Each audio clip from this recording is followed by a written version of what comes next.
Hello everyone, welcome to Aries. I am Anandi and बेटा आज का हमारा जो चैप्टर होने वाला है that is chemical reactions and equations. ये चैप्टर हम लोग एक ही शॉट में फटाफट मतलब समझा समझा के धीरे धीरे से चीजें समझ के एक शॉट में खत्म करने वाले। तो एनर्जी लाओ, स्टार्टिंग से एंड तक सेम एनर्जी बनाए रखो और ये चैप्टर के क्वेश्चंस आपको बन जाएंगे इजीली, सब कुछ हो जाएगा। ठीक है, स्टार्ट करें। तो इसमें क्या पढ़ना है कि क्या रिएक्शंस होते हैं, कैसे इक्वेशंस फॉर्म होती है, बैलेंस कैसे करना है इक्वेशंस को, किस किस टाइप के रिएक्शंस होते हैं, यही सब कुछ हमें इस चैप्टर में पढ़ना है। जल्दी जल्दी बिना टाइम वेस्ट किए स्टार्ट करते हैं। तो पहले जब हम लोग रिएक्शन पढ़ने जाते हैं उससे पहले कुछ बेसिक चीजें जो हमें पता होनी चाहिए, जैसे कि मॉलिक्यूल ऑफ एन एलिमेंट क्या है, मॉलिक्यूल ऑफ एन कंपाउंड क्या है, इन दोनों में क्या डिफरेंस है। मॉलिक्यूल्स तो है बट एलिमेंट के मॉलिक्यूल, जो मॉलिक्यूल ऑफ एन एलिमेंट है वो क्या है, मॉलिक्यूल ऑफ एन कंपाउंड है वो क्या है, उनमें क्या डिफरेंस है। ठीक है, देखो मॉलिक्यूल ऑफ एन एलिमेंट मतलब क्या, जो groups of atoms of same element, क्या है बेटा, same element is known as molecule of that element. मतलब group of atom of same element, उसको क्या बोलेंगे, molecule of that element. It is form when an atom of an element joins with another atom of the same element. क्या है, एक atom दूसरे atom से, मतलब दोनों एक ही एलिमेंट के एटम्स होने चाहिए, जब वो ज्वाइन करेंगे तब क्या बनेगा, मॉलिक्यूल बनेगा। वो लोग जब ज्वाइन होंगे तब क्या बनेगा, मॉलिक्यूल बनेगा। उसको ही क्या बोलते हैं, मॉलिक्यूल ऑफ एन एलिमेंट। देखो जैसे hydrogen H2O2 N2, same elements है ना, ये सारे सेम एलिमेंट,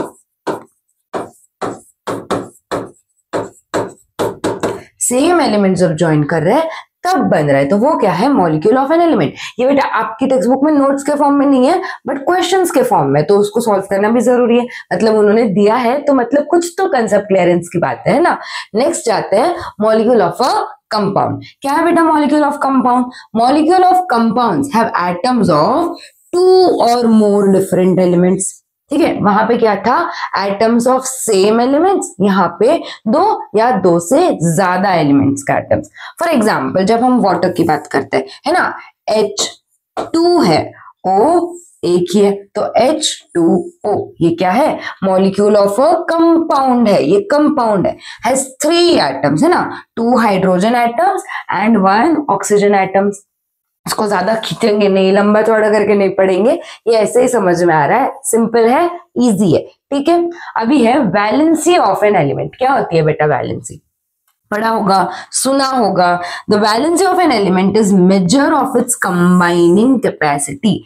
अगर क्वेश्चन आता है कि वैलेंसी क्या है तो पता होना चाहिए वैलेंसी ऑफ एन एलिमेंट क्या है। क्या है बेटा, measure of its combining capacity and can be defined as, definition भी याद करनी है, number of electrons that must be lost or gained by an atom to obtain a stable electronic configuration. For example, stable electronic configuration क्या है, what is stable electronic configuration? जैसे ही कोई atom या तो ड्यूप्लेट फॉर्म करेगा या तो octet form करेगा। ये क्या टर्म्स है मैम, समझ में नहीं आए, रुको। फॉर एग्जाम्पल ये न्यूक्लियस है और ये शेल्स है, ठीक है। तो यहाँ पे जो इलेक्ट्रॉन्स प्रेजेंट है ये वैलेंस शेल है। क्या, कौन सा शेल है, तो वैलेंस शेल में कितने इलेक्ट्रॉन प्रेजेंट होने चाहिए, या तो 2 इलेक्ट्रॉन्स, मतलब in case of duplet form करवाना चाहिए। फॉर एग्जांपल हीलियम के केस में दैट फॉर्म्स अ ड्यूप्लेट, है ना, तो 2 इलेक्ट्रॉन्स या तो 8 इलेक्ट्रॉन्स प्रेजेंट होने चाहिए। ठीक है, वैलेंस शेल में या तो 2 इलेक्ट्रॉन्स या तो 8 इलेक्ट्रॉन्स। 2 इलेक्ट्रॉन्स किसके केस में, जहां पे ड्यूप्लेट फॉर्म करना है, फॉर एग्जांपल हीलियम के केस में, बाकी सब में 8 इलेक्ट्रॉन्स। तो ये क्या है बेटा, जिनका वैलेंस शेल में 8 इलेक्ट्रॉन्स होते हैं, दैट इज स्टेबल। क्या बोलते हैं इसको, दिस इज स्टेबल, यह है स्टेबल इलेक्ट्रॉनिक कॉन्फ़िगरेशन। ठीक है, क्या है मतलब स्टेबल इलेक्ट्रॉनिक कॉन्फ़िगरेशन। अभी ऐसा जरूरी तो नहीं है कि सबके पास बने बनाए 8 इलेक्ट्रॉन्स प्रेजेंट हो आउटर शेल में, नहीं, किसी किसी का कॉन्फ़िगरेशन हो सकता है 2-7, तो 2-7 है तो उस केस में क्या करेगा, उसको 8 तो कंप्लीट करना है अपने वैलेंस शेल में, तो इट विल गेन 1 इलेक्ट्रॉन, तो उसकी वैलेंसी 1 है। फॉर एग्जाम्पल कोई भी एटम उसकी वैलेंसी, फॉर एग्जाम्पल उसका कॉन्फ़िगरेशन है 2-2-1, तो वो क्या करेगा, वो 7 इलेक्ट्रॉन्स गेन करने के बदले इट विल लॉस 1 इलेक्ट्रॉन, है ना, 1 इलेक्ट्रॉन लूज करेगा, तो क्या हो जाएगा, 2-2-1 नहीं हो सकता बेटा, 2-8-1 क्या हो सकता है, 2-8-1 हो सकता है, बिकॉज सेकेंड शेल में 8 इलेक्ट्रॉन्स होते हैं, माय बैड, माय फॉल्ट थोड़ा सा, 2-8-1 होता है, कितना होगा 2-8-1, तो 8 है, तो 8 देखो यहाँ पे 2-8-1, तो ये जब डोनेट कर देगा, ये इलेक्ट्रॉन जब डोनेट हो जाएगा तो बाहर के शेल में कितना आ गए 8 इलेक्ट्रॉन, और ये डोनेट उसको करेगा जिसको 1 इलेक्ट्रॉन की जरूरत है, तो उसके शेल में भी 8 इलेक्ट्रॉन, मतलब ये कैसा हो जाएगा, बाद में डोनेट करने के बाद स्टेबल हो जाएगा, इसको ही बोलेंगे स्टेबल इलेक्ट्रॉनिक कॉन्फ़िगरेशन।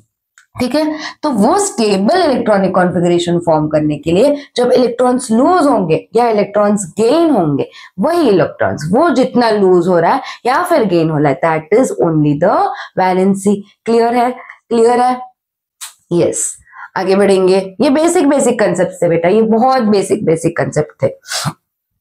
अगर हमें फॉर्मूला लिखना होगा, अगर केमिकल फॉर्मूला लिखना है तो उसके बारे में क्यों लिखते हैं हम, है ना, और कैसे लिखते हैं, क्यों लिखते हैं और कैसे लिखते हैं, तो देखो यहाँ पे, the requirement for writing the molecular formula of compounds are the symbols of the radicals along with their charges, है ना, केमिकल फॉर्मूला लिखना है तो हमें उसके रेडिकल्स के चार्जेस और सिंबल्स पता होने चाहिए, है ना। चार्जेस मतलब ही क्या, उसके वैलेंस है, हमने बोला ना 1 इलेक्ट्रॉन लूज करेगा 2 इलेक्ट्रॉन्स गेन करेगा, तो वही उसके वैलेंसी है।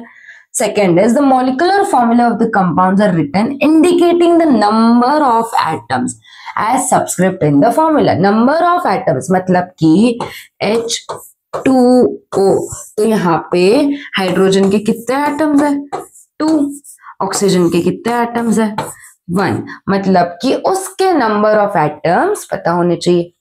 उसके नंबर ऑफ एटम्स जब हम लोग पता होंगे तब हम लोग उसे फॉर्मूला में यूज करेंगे, दैट इज H2O, मतलब H के 2 O के 1, तो ये सब हम सबस्क्रिप्ट के फॉर्म में लिखते हैं, मतलब यहाँ पे लिखते हैं H के नीचे, ऐसे साइड में नहीं लिखते, यहाँ पे लिखते हैं। मैम ये सब तो पता है हमें, ये तो हम लोगों ने 8-9 में पढ़ा था, बिल्कुल 8-9 में पढ़ा था, और बार बार H2O इसलिए बोली क्योंकि बेसिक है, सबको ही पता होता है H2O वाटर है, कैसे लिखते हैं सबको ही पता होता है ना। ठीक है, आगे बढ़ेंगे, ये इसके इतना इस पे फोकस नहीं किया तो भी चलेगा, इस पे इतना फोकस नहीं किया तो भी चलेगा, ये सब तो पता है, आया तो भी लिख दोगे, इसको कैसे लर्न करने की जरूरत नहीं है। जो जो इंपॉर्टेंट है मैं आपको बताते जाऊंगी। अभी देखो चेंजेस होते हैं, चेंजेस अपने सराउंडिंग में डेली लाइफ में बहुत सारे चेंजेस होते हैं, तो उनको हम 2 टाइप्स में क्लासिफाई करते हैं। First is physical change, second is chemical change. अगर मैं बताऊं कि वाटर है, वाटर को आपने फ्रीजर में रख दिया, ट्रे में भर के फ्रीजर में रख दिया, ऐसे ही फ्रीजर में रख दिया, तो क्या होगा, it will turn into ice. बाहर निकाल लिया तो वापस से वाटर बन जाएगा, है ना, वापस से वाटर बन जाएगा, तो वो कौन सा चेंज है बेटा, वो है फिजिकल चेंज, है ना, जो रिवर्सिबल है। वाटर को आइस में, वाटर को स्टीम में कन्वर्ट किया, वापस कंडेंस किया तो वापस वाटर के फॉर्म में कन्वर्ट हो गया, तो वही क्या है, physical change. The change in which कोई भी नया सब्सटेंस नहीं बन रहा है, नो न्यू सब्सटेंसेस फॉर्म, कोई भी नया सब्सटेंस नहीं बन रहा है। All state changes are physical changes. State changes मतलब वही सॉलिड से लिक्विड होना, लिक्विड से गैसियस फॉर्म में जाना, वही जो स्टेट चेंजेस है उनको ही क्या, फिजिकल चेंजेस बोलेंगे। For example water to ice, ये एक स्टेट चेंज है, मतलब उसका स्टेट चेंज हो रहा है, ये लिक्विड फॉर्म में, ये सॉलिड फॉर्म में है ना, तो उसका स्टेट चेंज हो रहा है। और ये जो चेंजेस होते हैं बेटा याद रखना है, ये जो चेंजेस है दिस आर रिवर्सिबल चेंजेस।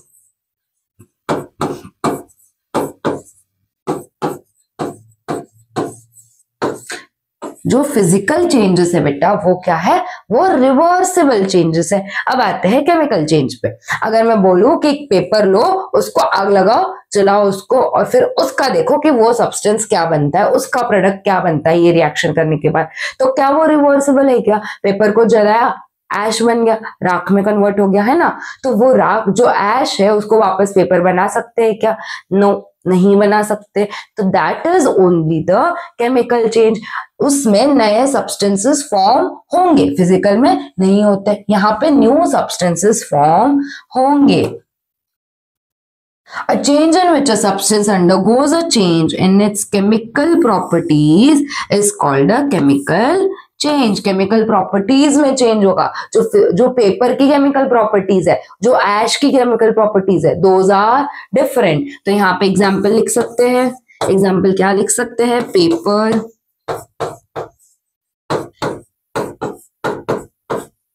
अभी अभी मैंगो का सीजन गया है, तो कच्ची कैरी और मैंगो में भी डिफरेंस है ना? पक्का हुआ आम और कच्ची कैरी दोनों में डिफरेंस है। तो वो अगर मैं बोलूं कि वापस से मुझे आम नहीं खाना है, मुझे कच्ची कैरी खानी है, तो हो सकता है क्या? नहीं। हम रिवर्स कर सकते हैं क्या? नहीं कर सकते, है ना? तो राइपनिंग ऑफ फ्रूट,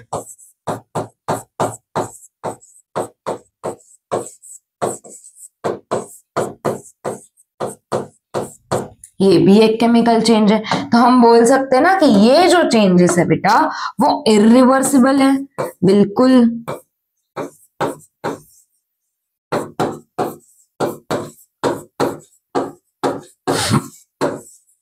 ये जो चेंजेस है वो इरिवर्सिबल है, वापस से हम उनको वापस जैसे पहले थे वैसे नहीं कर सकते।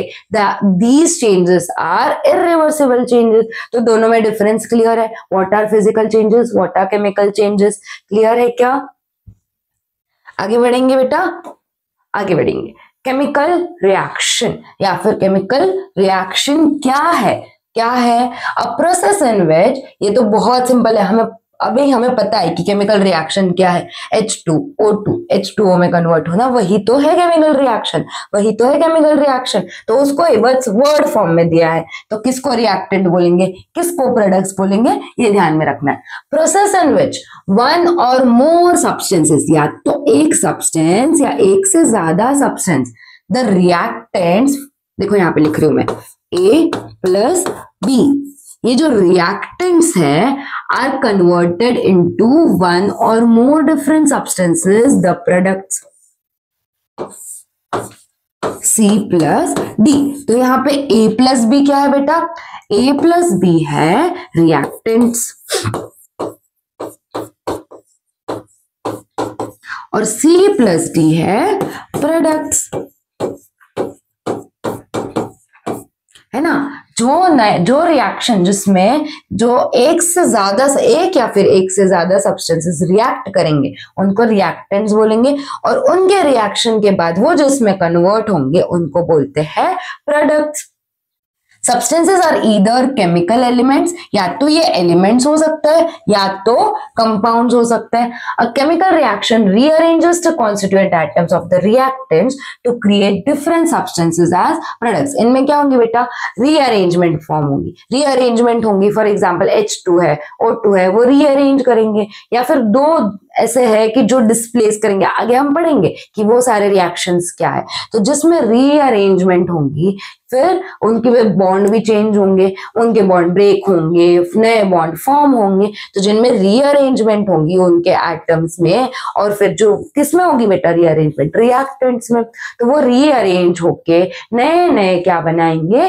प्रोडक्ट्स बनाएंगे। क्लियर है? तो इसको ही हम क्या बोलते हैं? This is a chemical reaction, है ना? ये क्या है बेटा? This is a chemical reaction. Clear है? क्या क्या होती है केमिकल रिएक्शन? किसको प्रोडक्ट्स बोलेंगे, किसको रिएक्टेंट्स बोलेंगे, किसको रिएक्टेंट्स बोलेंगे, किसको प्रोडक्ट्स बोलेंगे, सब क्लियर है? ये साइड जो है वो रिएक्टेंट्स है, जो रिएक्ट करेंगे, जो नए सब्सटेंसेस बनाएंगे, जो नए सब्सटेंसेस बन रहे हैं, दोज आर प्रोडक्ट्स। क्लियर? आगे बढ़ेंगे। केमिकल इक्वेशन, अभी केमिकल इक्वेशन कैसे लिखेंगे? केमिकल इक्वेशन कैसे लिखेंगे? The representation of chemical equation, या फिर कोई केमिकल रिएक्शन है उसके कंडेंस्ड फॉर्म में उसको लिखना। What is condensed form? What is condensed form? यहाँ पे देखो, ये जो इतना बड़ा लिखा है, इतनी बड़ी कथा है, उसको कंडेंस्ड फॉर्म में हमें लिखना है कि हम कोई भी एक्सपेरिमेंट परफॉर्म किया, कोई भी छोटा सा भी एक्सपेरिमेंट परफॉर्म किया, उसमें रिएक्टेंट्स होंगे, प्रोडक्ट्स होंगे, तो उसको हम थ्योरी फॉर्म में नहीं लिखेंगे। हम क्या लिखते हैं? हम उसको कंडेंस्ड फॉर्म में लिखते हैं। फॉर एग्जाम्पल, ये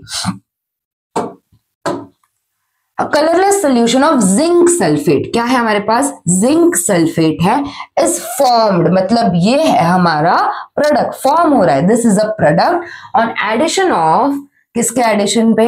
zinc dust to the blue solution of copper sulphate. मतलब ये दोनों क्या है बेटा?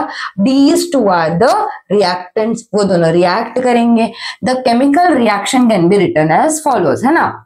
क्या है? aqueous solution of copper sulfate plus zinc dust gives aqueous solution of zinc sulfate plus copper।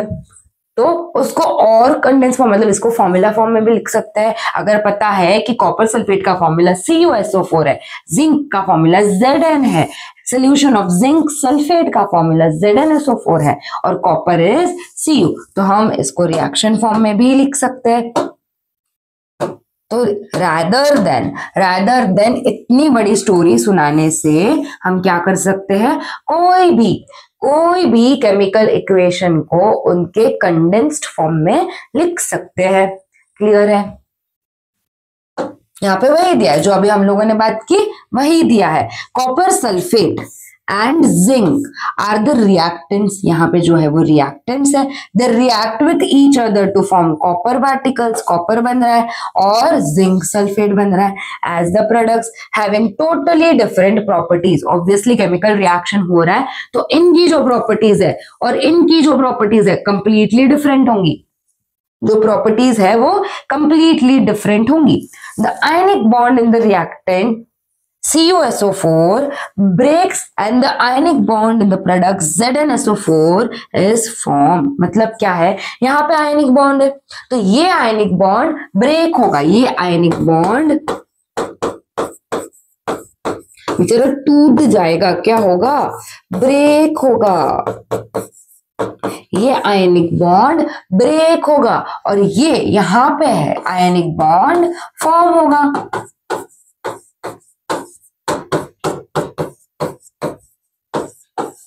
Clear है? यहाँ पे आयनिक बॉन्ड ब्रेक होगा, यहाँ पे फॉर्म होगा। सब ठीक है, ये सब पढ़ लिया, ये सब क्लियर है, ये सब हो गया है। ये रिएक्शन कैसे लिखनी है, जो भी थ्योरी फॉर्म इतना बड़ा बड़ा है उसको कंडेंस करके लिखो, देन उसको फॉर्मूला फॉर्म में लिखो। तो इस वे में हम रिप्रेजेंट करते हैं केमिकल रिएक्शन को। यही है अपनी केमिकल इक्वेशन। ठीक है बेटा, आगे बढ़ेंगे, जिसमें बेटा ज्यादा टाइम देने की जरूरत नहीं है, जो बहुत सिंपल है, जो मुझे लग रहा है कि आपने ऑलरेडी पढ़ा होगा, उसको मैं बहुत हाईलाइट करके बहुत 2-3 बार समझा नहीं रही हूँ, बिकॉज फिर लेक्चर बहुत ज्यादा हो जाएगा। वो हमें नहीं चाहिए, हमें इजी कट शॉर्ट वे में सारी चीजें दिमाग में बिठानी है। और ये लेक्चर्स आप आपके एग्जाम के पहले, या फिर ऐसे नहीं कि एक दिन पहले, बट एग्जाम आने से 1 मंथ तभी तो मैं आपका रिवीजन करा दूंगी। खैर वो बात अलग है, हम लोग डायरेक्टली फटाफट रिवीजन लेक्चर्स लेंगे जब भी आपके एग्जाम्स आएंगे तब, तो वो बात तो अलग है। बट जब भी आपको पढ़ना हो, टेस्ट है, छोटी मोटी टेस्ट है, डायरेक्टली चैप्टर उठाओ, चैप्टर देख लिया, नोट्स लो, नोट्स रिफर करो and test is clear. Yes, अभी क्या होगा? Writing a chemical equation. ये बहुत बेसिक सी चीज है, इसको रट्टा नहीं मारना है, इसको समझ के लेना है। इसमें क्या होता है, क्या रिएक्टेंट्स है, क्या प्रोडक्ट्स है, रिएक्टेंट्स कौन सी साइड लिखेंगे, प्रोडक्ट्स कौन सी साइड लिखेंगे, बस यही सब है। इसको इतना बड़ा करके तुम्हारी बुक में लिखा है, बट हमें इसको रट्टा नहीं मारना है, इसको समझना है। केमिकल इक्वेशन कैसे लिखते हैं? हाथ से लिखते हैं मैम। बिल्कुल बकवास जोक था, फिर भी हंस लो। In a chemical equation the reactants are written on the left hand side. Reactants जो होंगे, फॉर एग्जाम्पल A+B, हमारे जो रिएक्टेंट्स है वो हम लोग लेफ्ट हैंड साइड पे लिखते हैं, while the products on the right hand side। Products कहाँ पे लिखेंगे? राइट हैंड साइड पे लिखेंगे। पता है बताए। And arrow heading towards the products is drawn in between them. यहाँ पे हम एक एरो लगाते हैं जिसका हेड कहाँ पे होगा, जिसका हेड जहां पे प्रोडक्ट्स है वहां पे होगा, ये भी पता है। This arrow indicates the direction of the reaction, मतलब ये एरो क्या इंडिकेट करता है कि रिएक्शन किस वे में जा रही है, कि रिएक्शन ये साइड पे जा रही है, रिएक्शन इस वे में प्रोसीड कर रही है। ऑब्वियसली जिस साइड पे प्रोडक्ट्स होंगे रिएक्शन उसी साइड पे प्रोसीड करेगी, तो उसी साइड हमारा जो एरो है उसका हेड होना चाहिए। ठीक है। If the reactants or products are two or more, they are linked with a plus sign। पता है भाई एक या फिर एक से ज्यादा प्रोडक्ट होंगे तो इसको हम प्लस साइन से बीच में लिंक करेंगे। पता है ना, यहाँ पे प्लस साइन, यहाँ पे प्लस साइन। पता है भाई, ये तो बहुत बेसिक चीज है, बहुत बेसिक चीज है ना। अगर रिएक्टेंट्स और प्रोडक्ट्स दो होंगे या दो से ज्यादा होंगे तो उनके बीच में प्लस साइन लगाएंगे। ठीक है। The conditions like the temperature, pressure, catalyst are mentioned about the arrow pointing towards the product side. इसका क्या मतलब है, देखो यहाँ पे A प्लस बी कोई रिएक्शन हो रही है, प्रोडक्ट मिल रहा है Z, कोई भी A plus B C plus D कितने बार लिखेंगे Z। तो यहाँ पे अगर मैं बताऊं कि ये टेम्परेचर आप, ये रिएक्शन आपकी हो रही है सपोज 200 डिग्री सेल्सियस पे, है ना, ये रिएक्शन हो रही है 200 डिग्री सेल्सियस पे, तो हमने कहाँ पे लिखा ये अबाउट द एरो। चाहे टेम्परेचर लिखना हो, चाहे प्रेशर के बारे में लिखना हो, चाहे कैटालिस्ट कोई भी यूज हो रहा है उसके बारे में लिखना हो, तो हम कहाँ पे लिखते हैं, एरो के ऊपर लिखते हैं। ठीक है, ये भी क्लियर है। The physical states of the reactants and products are also mentioned in a chemical equation. मतलब क्या, फॉर एग्जांपल A है जो गैसियस फॉर्म में है, प्लस B है जो गैसियस फॉर्म में है, इज गिविंग C जो लिक्विड फॉर्म में है। ठीक है, तो ये मैंने क्या लिख दिया, ये उनके फिजिकल स्टेट्स है कि वो गैसियस फॉर्म में है, लिक्विड फॉर्म में है, एक्वस फॉर्म में है, सॉलिड फॉर्म में, कौन से फॉर्म में है ये बस मेंशन करना होता है जब भी हम एक केमिकल रिएक्शन लिखते हैं। द नोटेशंस यहाँ पे लिखा है GLSAQ, मतलब गैसियस, लिक्विड, सॉलिड और aqueous are written in brackets. यहाँ पे अगर ऐसे लिख रहे हो AG तो ये गलत है, AG ऐसे नहीं लिखना है, G को डालना है ब्रैकेट में। ठीक है, तो जो भी हम स्टेट दिखा रहे कि ये कौन से स्टेट में है उनको डालना है ब्रैकेट में। They are written in brackets as a subscript along with the formula of reactants and products। Reactant की साइड पे लिखना है, प्रोडक्ट भी साइड पे लिखना है। जो भी हम लोग फॉर्मूले लिखते हैं उनमें रिएक्टेंट और प्रोडक्ट के साइड में हमें उनका स्टेट मेंशन करना है। ठीक है बेटा, बहुत बेसिक चीज है ये। देखो अभी, if the product is gaseous instead of G, अगर कोई प्रोडक्ट फॉर्म हो रहा है जैसे कि Z, तो हम इसको ZG के फॉर्म में भी लिख सकते हैं। It can be indicated by an arrow pointing upwards, Z arrow pointing upwards, इस फॉर्म में भी लिख सकते हैं। ठीक है, फिर अगर कोई इनसोल्यूबल सॉलिड है in the form of precipitate, then instead of S हम क्या लिख सकते हैं, फॉर एग्जांपल DEF ले लो, चलो F अगर प्रोडक्ट फॉर्म हो रहा है तो हम क्या लिख सकते हैं उसको, अगर वो प्रेसिपिटेट के फॉर्म में है तो instead of writing S it can be denoted as arrow pointing downwards. ठीक है, क्लियर है क्या ये? इसमें ज्यादा, इसमें कुछ भी नहीं। अगर गैसियस फॉर्म में है तो अगर यहाँ पे ऐसे दिख रहा है, ये नहीं दिया है आपको, सिर्फ ये दिख रहा है, तो आप बोलोगे क्या नहीं ये गलत है, ये तो हमने पढ़ा ही नहीं। नहीं, ये कौन से फॉर्म में है, ये गैसियस फॉर्म में। वो कौन से फॉर्म में, that is in precipitate form. बस यही है, बस यही है। When heat is to be given from outside to bring about a reaction, it is indicated by a sign triangle। Triangle नहीं बेटा, उसको क्या बोलते हैं, वही ट्रायंगल को हम बोलते हैं डेल्टा। क्या बोलेंगे, इट इज डेल्टा। ट्रायंगल मतलब ही क्या है ये, डेल्टा। जब भी हम लोग हीट देंगे बाहर से, फॉर एग्जाम्पल एरिया A बन रहा है B में, ये रिएक्टेंट है, ये प्रोडक्ट है, यहाँ पे हीट रिक्वायर्ड है, ये रिएक्शन में हमें बाहर से हीट देनी पड़ रही है, तो हम कैसे रिप्रेजेंट करेंगे? ट्रायंगल के फॉर्म में। इसका मतलब क्या है कि हीट देनी पड़ रही है रिएक्शन में। When the heat is to be given from outside to bring about a reaction, it is indicated by a sign delta with written above the arrow। कहाँ पे लिखेंगे? एरो के ऊपर। That indicates the direction of the reaction। जो arrow direction of the reaction दिखा रहा है, जो भी एरो दिखा रहा है कि रिएक्टेंट से प्रोडक्ट बन रहा है, उस एरो के ऊपर क्या करना है? वहां पे हमें डेल्टा की साइन देनी है। Okay, special information or names of reactants and products are written below the formulae। जहां पे reactants और products, for example, ये equation complicated लग रही होगी, तो basic equation देखो, 2H2 plus O2 is giving 2H2O। ये जो है, अगर बेसिक इंफॉर्मेशन देनी है या फिर इनके नाम लिखने हैं, तो कहाँ पे लिखेंगे? ये हाइड्रोजन, यहाँ पे ये ऑक्सीजन, ये क्या बन रहा है? वाटर। ये लिख देना, ये ऑक्सीजन, ये क्या बन रहा है? वाटर। तो ऐसे अगर उनका नाम लिखना है तो हम कहाँ पे लिखेंगे? इधर उधर ऊपर नीचे, इधर उधर ऊपर नहीं, सिर्फ और सिर्फ बिलो। बिलो यहाँ पे हाइड्रोजन लिखा तो गलत है, यहाँ पे नहीं, नीचे लिखना है। क्लियर है? सारे सातों पॉइंट्स क्लियर है क्या? बहुत सिंपल है बेटा, ये सारी चीजें आपने रिएक्शन में देखी है। एक रिएक्शन कैसे लिखते हैं वो आपको पता है, बस उसको वर्ड फॉर्म में डालना है अगर इन केस क्वेश्चन आ रहा है तो। ठीक है, आगे बढ़ेंगे।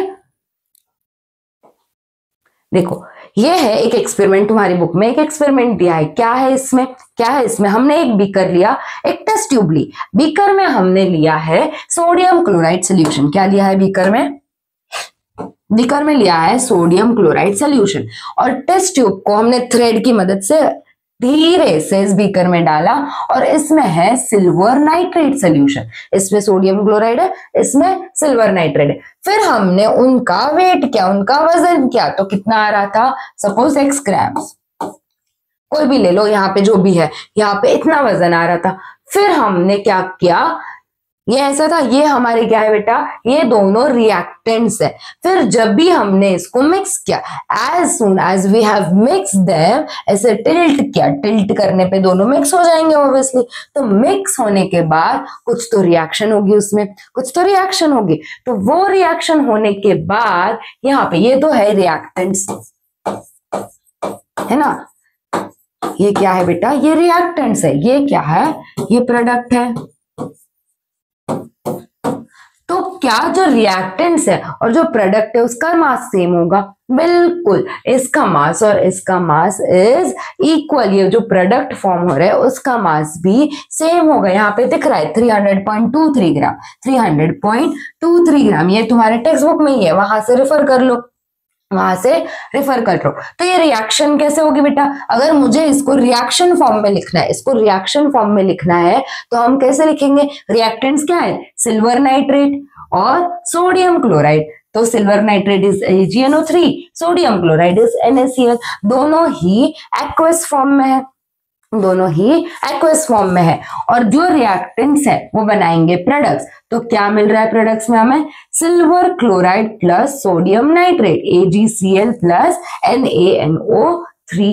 ये दोनों भी, ये एक एक्वस फॉर्म में, ये क्या फॉर्म हो रहा है? ये क्या फॉर्म हो रहा है देखना, ये क्या है देखना एक बार। ठीक है, क्लियर है बेटा? ये बस इसमें इतना ही समझना था, जो रिएक्टेंट्स का मास है that is equal to the mass of the products. Clear है? ये आपके बुक में दिया था। अभी देखो, अभी क्या करना है? कोई भी केमिकल इक्वेशन दे रहे तो पहले पता होना चाहिए कि वो केमिकल इक्वेशन बैलेंस है क्या। अगर मैं बोलूं H2 plus O2 gives 2H2O, ये बैलेंस है? ये बैलेंस है क्या? नो, ये बैलेंस नहीं है। तो बैलेंस इक्वेशन मतलब क्या? What do you mean by a balanced chemical equation? क्या मतलब है? देखो, a balanced chemical equation has equal number of atoms, equal number है किसका? Atoms of different elements in the reactants and products।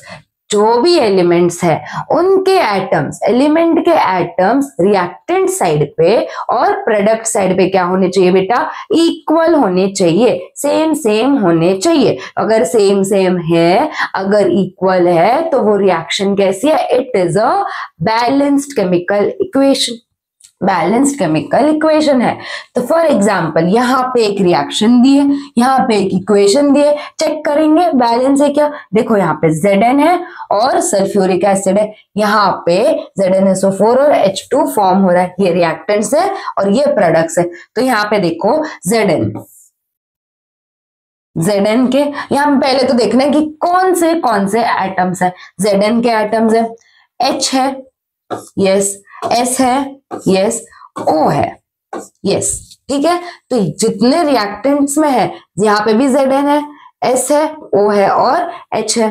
तो ये सारे जो रिएक्टेंट्स में एटम्स है और प्रोडक्ट्स में एटम्स है। अभी देखो Zn वहां पे कितने हैं, एक, यहाँ पे भी एक, यहाँ पे H कितने हैं, 2, यहाँ पे भी 2, यहाँ पे S इज 1, यहाँ पे भी 1 और यहाँ पे O है बेटा 4 और यहाँ पे भी O है 4। मतलब कि जहां पे रिएक्टेंट्स में जितने एटम्स है एलिमेंट्स के और प्रोडक्ट्स में जितने एटम्स है एलिमेंट्स के, वो सेम सेम है दोनों साइड पे।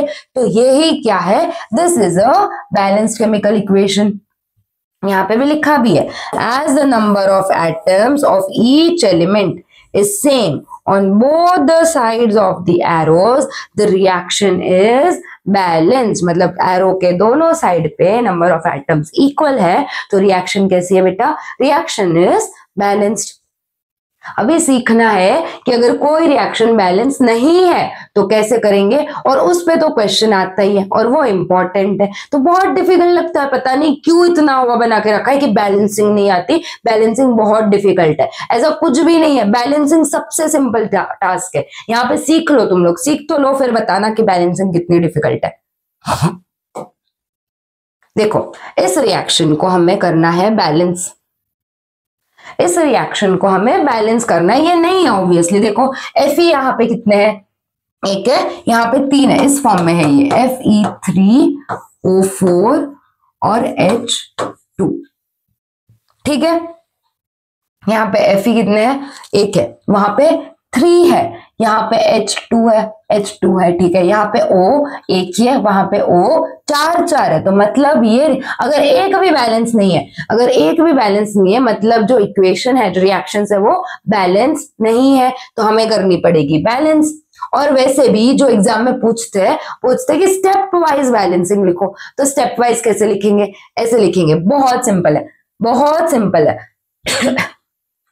स्टेप 1 देखो, यहाँ पे स्टेप 1 देखो, स्टेप 1 क्या है भाई, इनको डालना है बॉक्सेस में, मतलब इनके अराउंड डिब्बे बनाने हैं, इनके अराउंड बॉक्सेस बनाने हैं, इसके अराउंड जो हमारे एलिमेंट्स है। तो Fe को बॉक्स में डाला, H2O, Fe3O4, H2 सबको अलग अलग अलग अलग बॉक्स में डाला।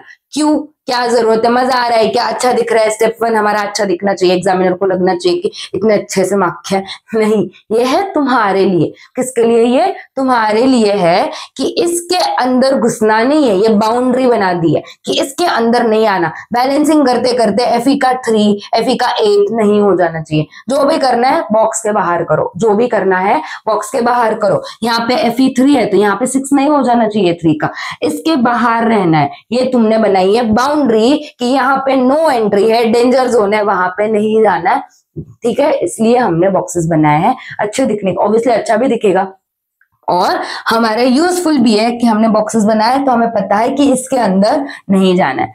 तो balance a chemical equation, first draw boxes around each formula, हर एक फॉर्मूला के अराउंड हमने बॉक्सेस बना दिए। Do not change anything inside the boxes while balancing the equation। जब भी बैलेंस करेंगे इनके अंदर नहीं जाना है, इसके अंदर कोई भी चेंजेस नहीं करने, रेस्ट्रिक्टेड जोन है, नो नो नो है, ठीक है।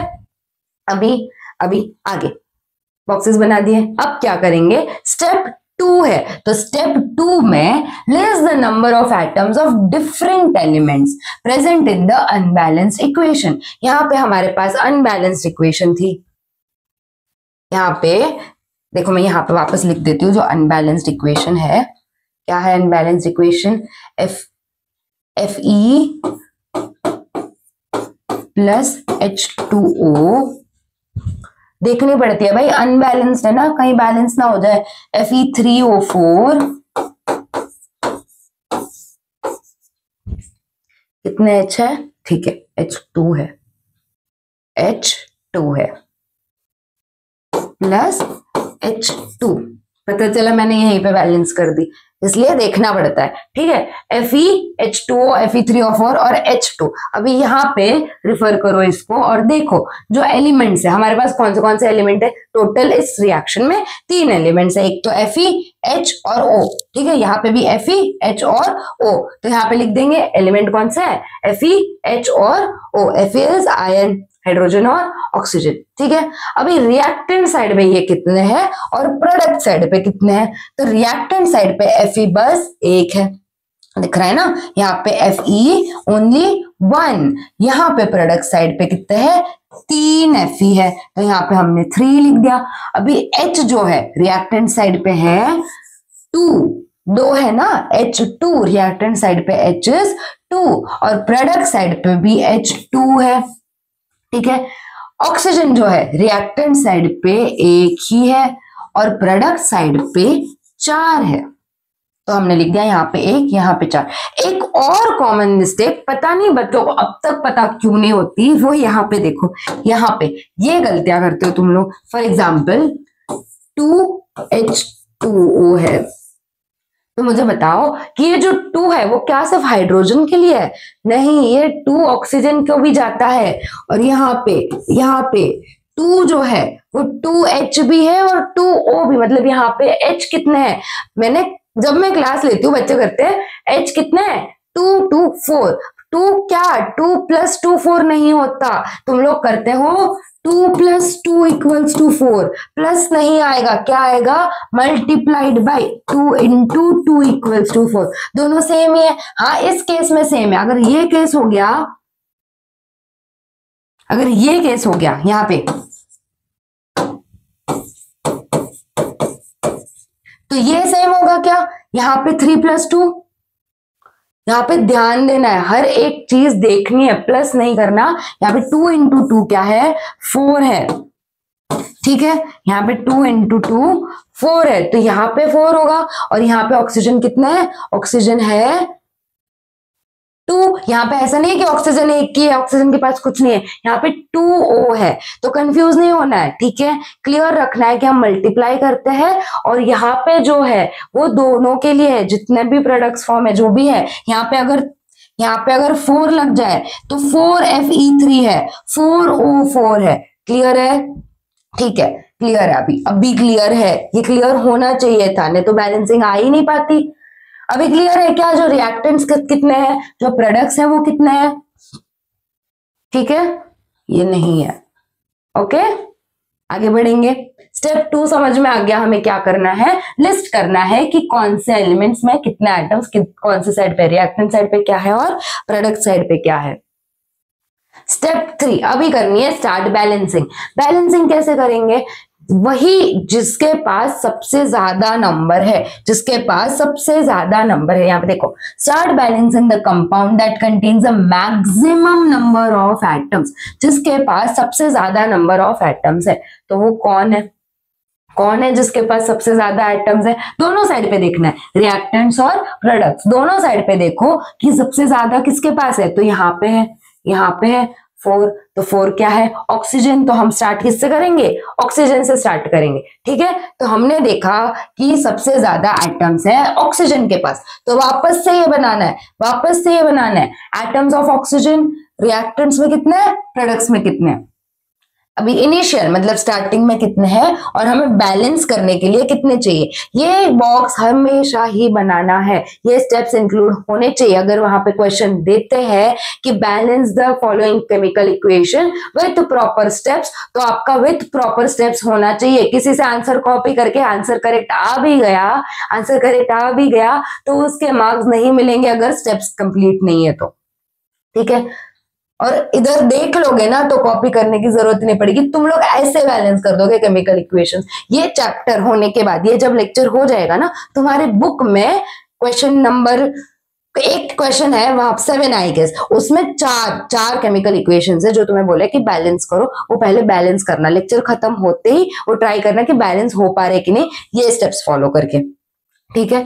देखो यहाँ पे एटम्स ऑफ ऑक्सीजन है, इन रिएक्टेंट्स और इन प्रोडक्ट्स कितने हैं इनिशियली, यहाँ पे अगर हम ये ढक दे तो इनिशियली कितने थे, इनिशियली एटम्स ऑफ ऑक्सीजन यहाँ पे कितने हैं, ओनली 1, यहाँ पे ओनली 1 है ना, सिर्फ एक ही है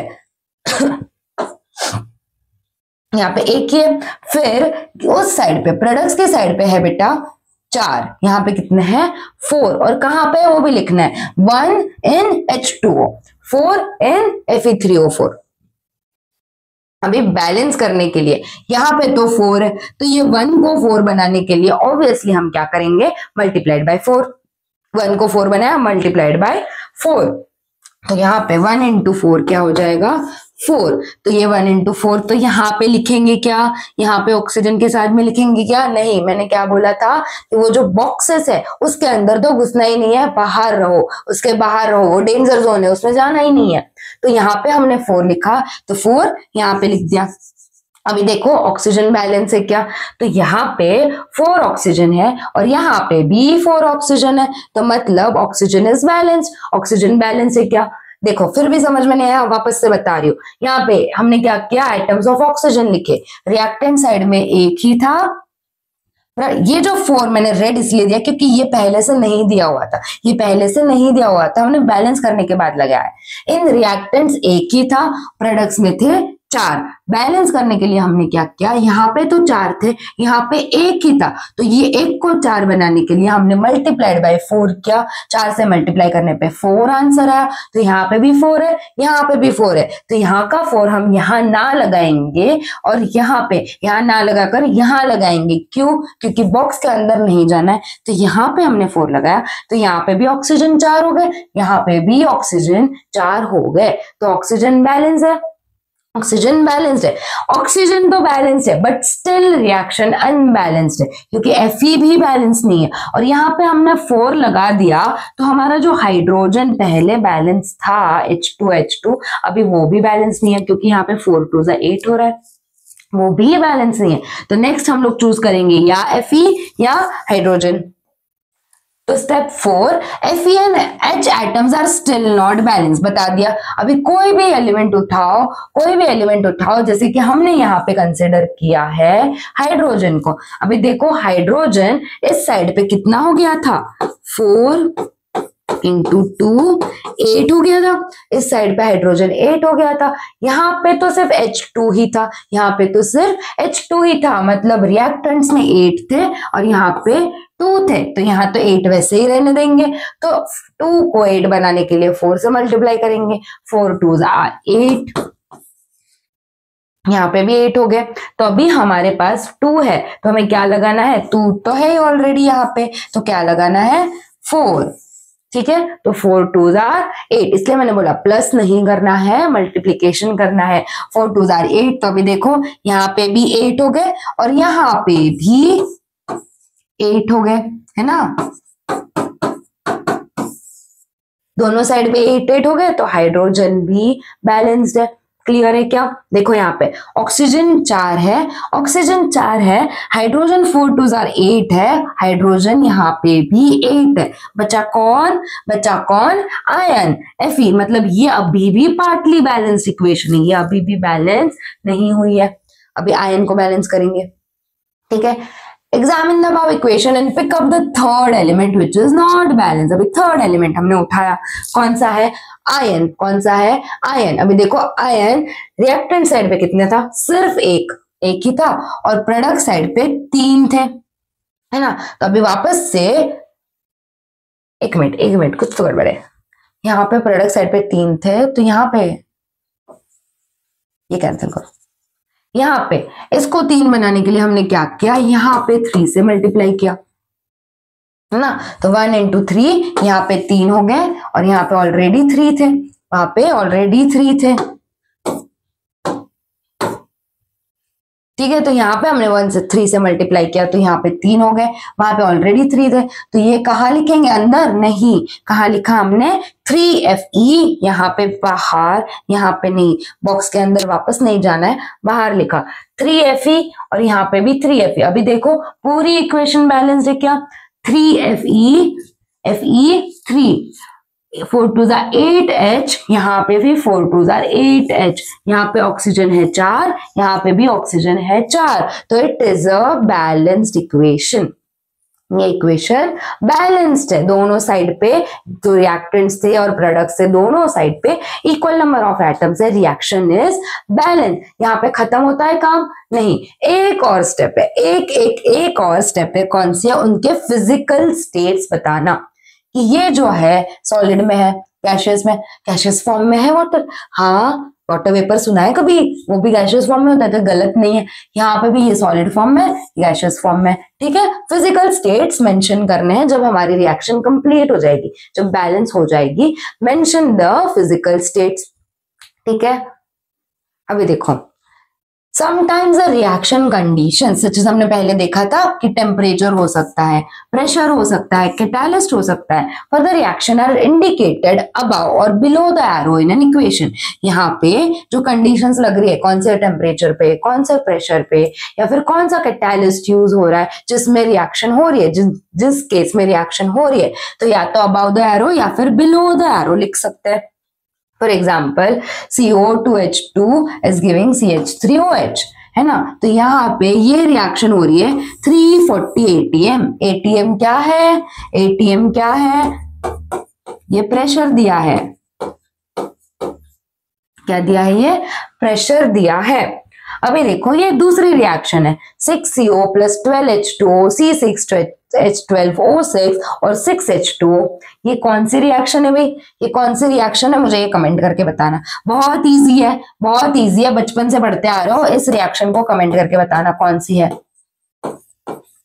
ये रिएक्शन कौन सी है बताना है। बेसिक थोड़ा सा दिमाग लगा दो, सनलाइट और क्लोरोफिल यूज हो रहा है, पता चल जाएगा कौन सी रिएक्शन है, ये रिएक्शन बतानी है। फिर इसका एग्जांपल इसलिए दिया है यहाँ पे क्योंकि यहाँ पे सनलाइट और क्लोरोफिल यूज हो रहा है, तो हमने कहाँ पे लिखा, above and below the arrow. ये रिएक्शन कौन सी है बताना है। और एक हिंट बायो में पड़ी होगी, और एक हिंट बायो में पड़ी होगी।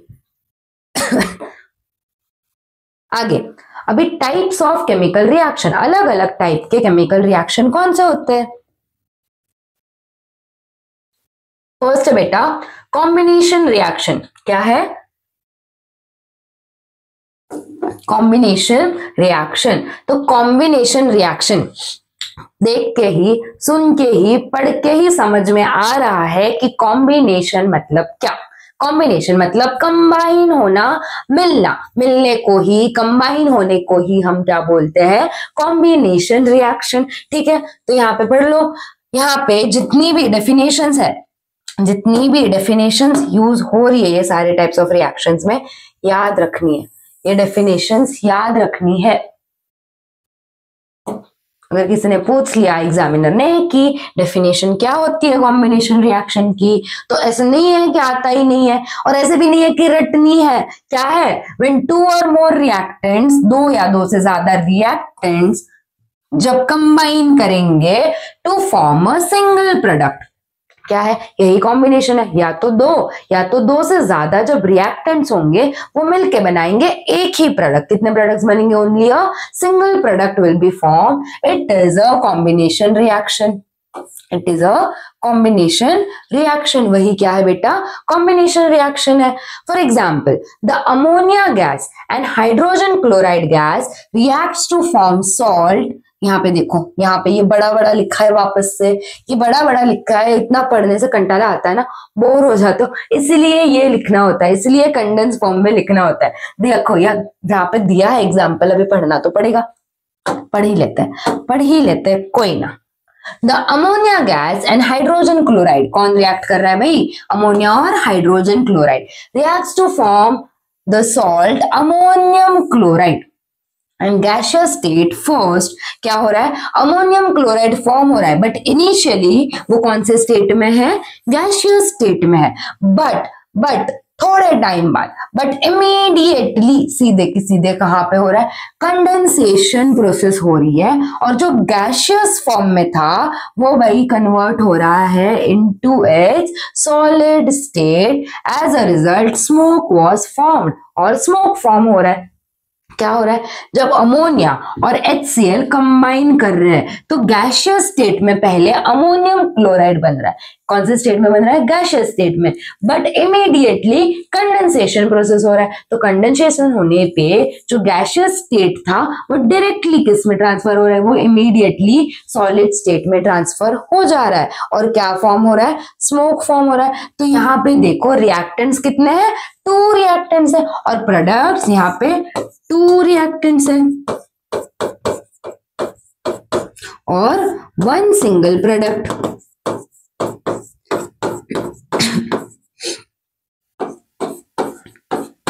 दो रिएक्टेंट्स मिलके एक प्रोडक्ट बन रहा है, मतलब कॉम्बिनेशन रिएक्शन है।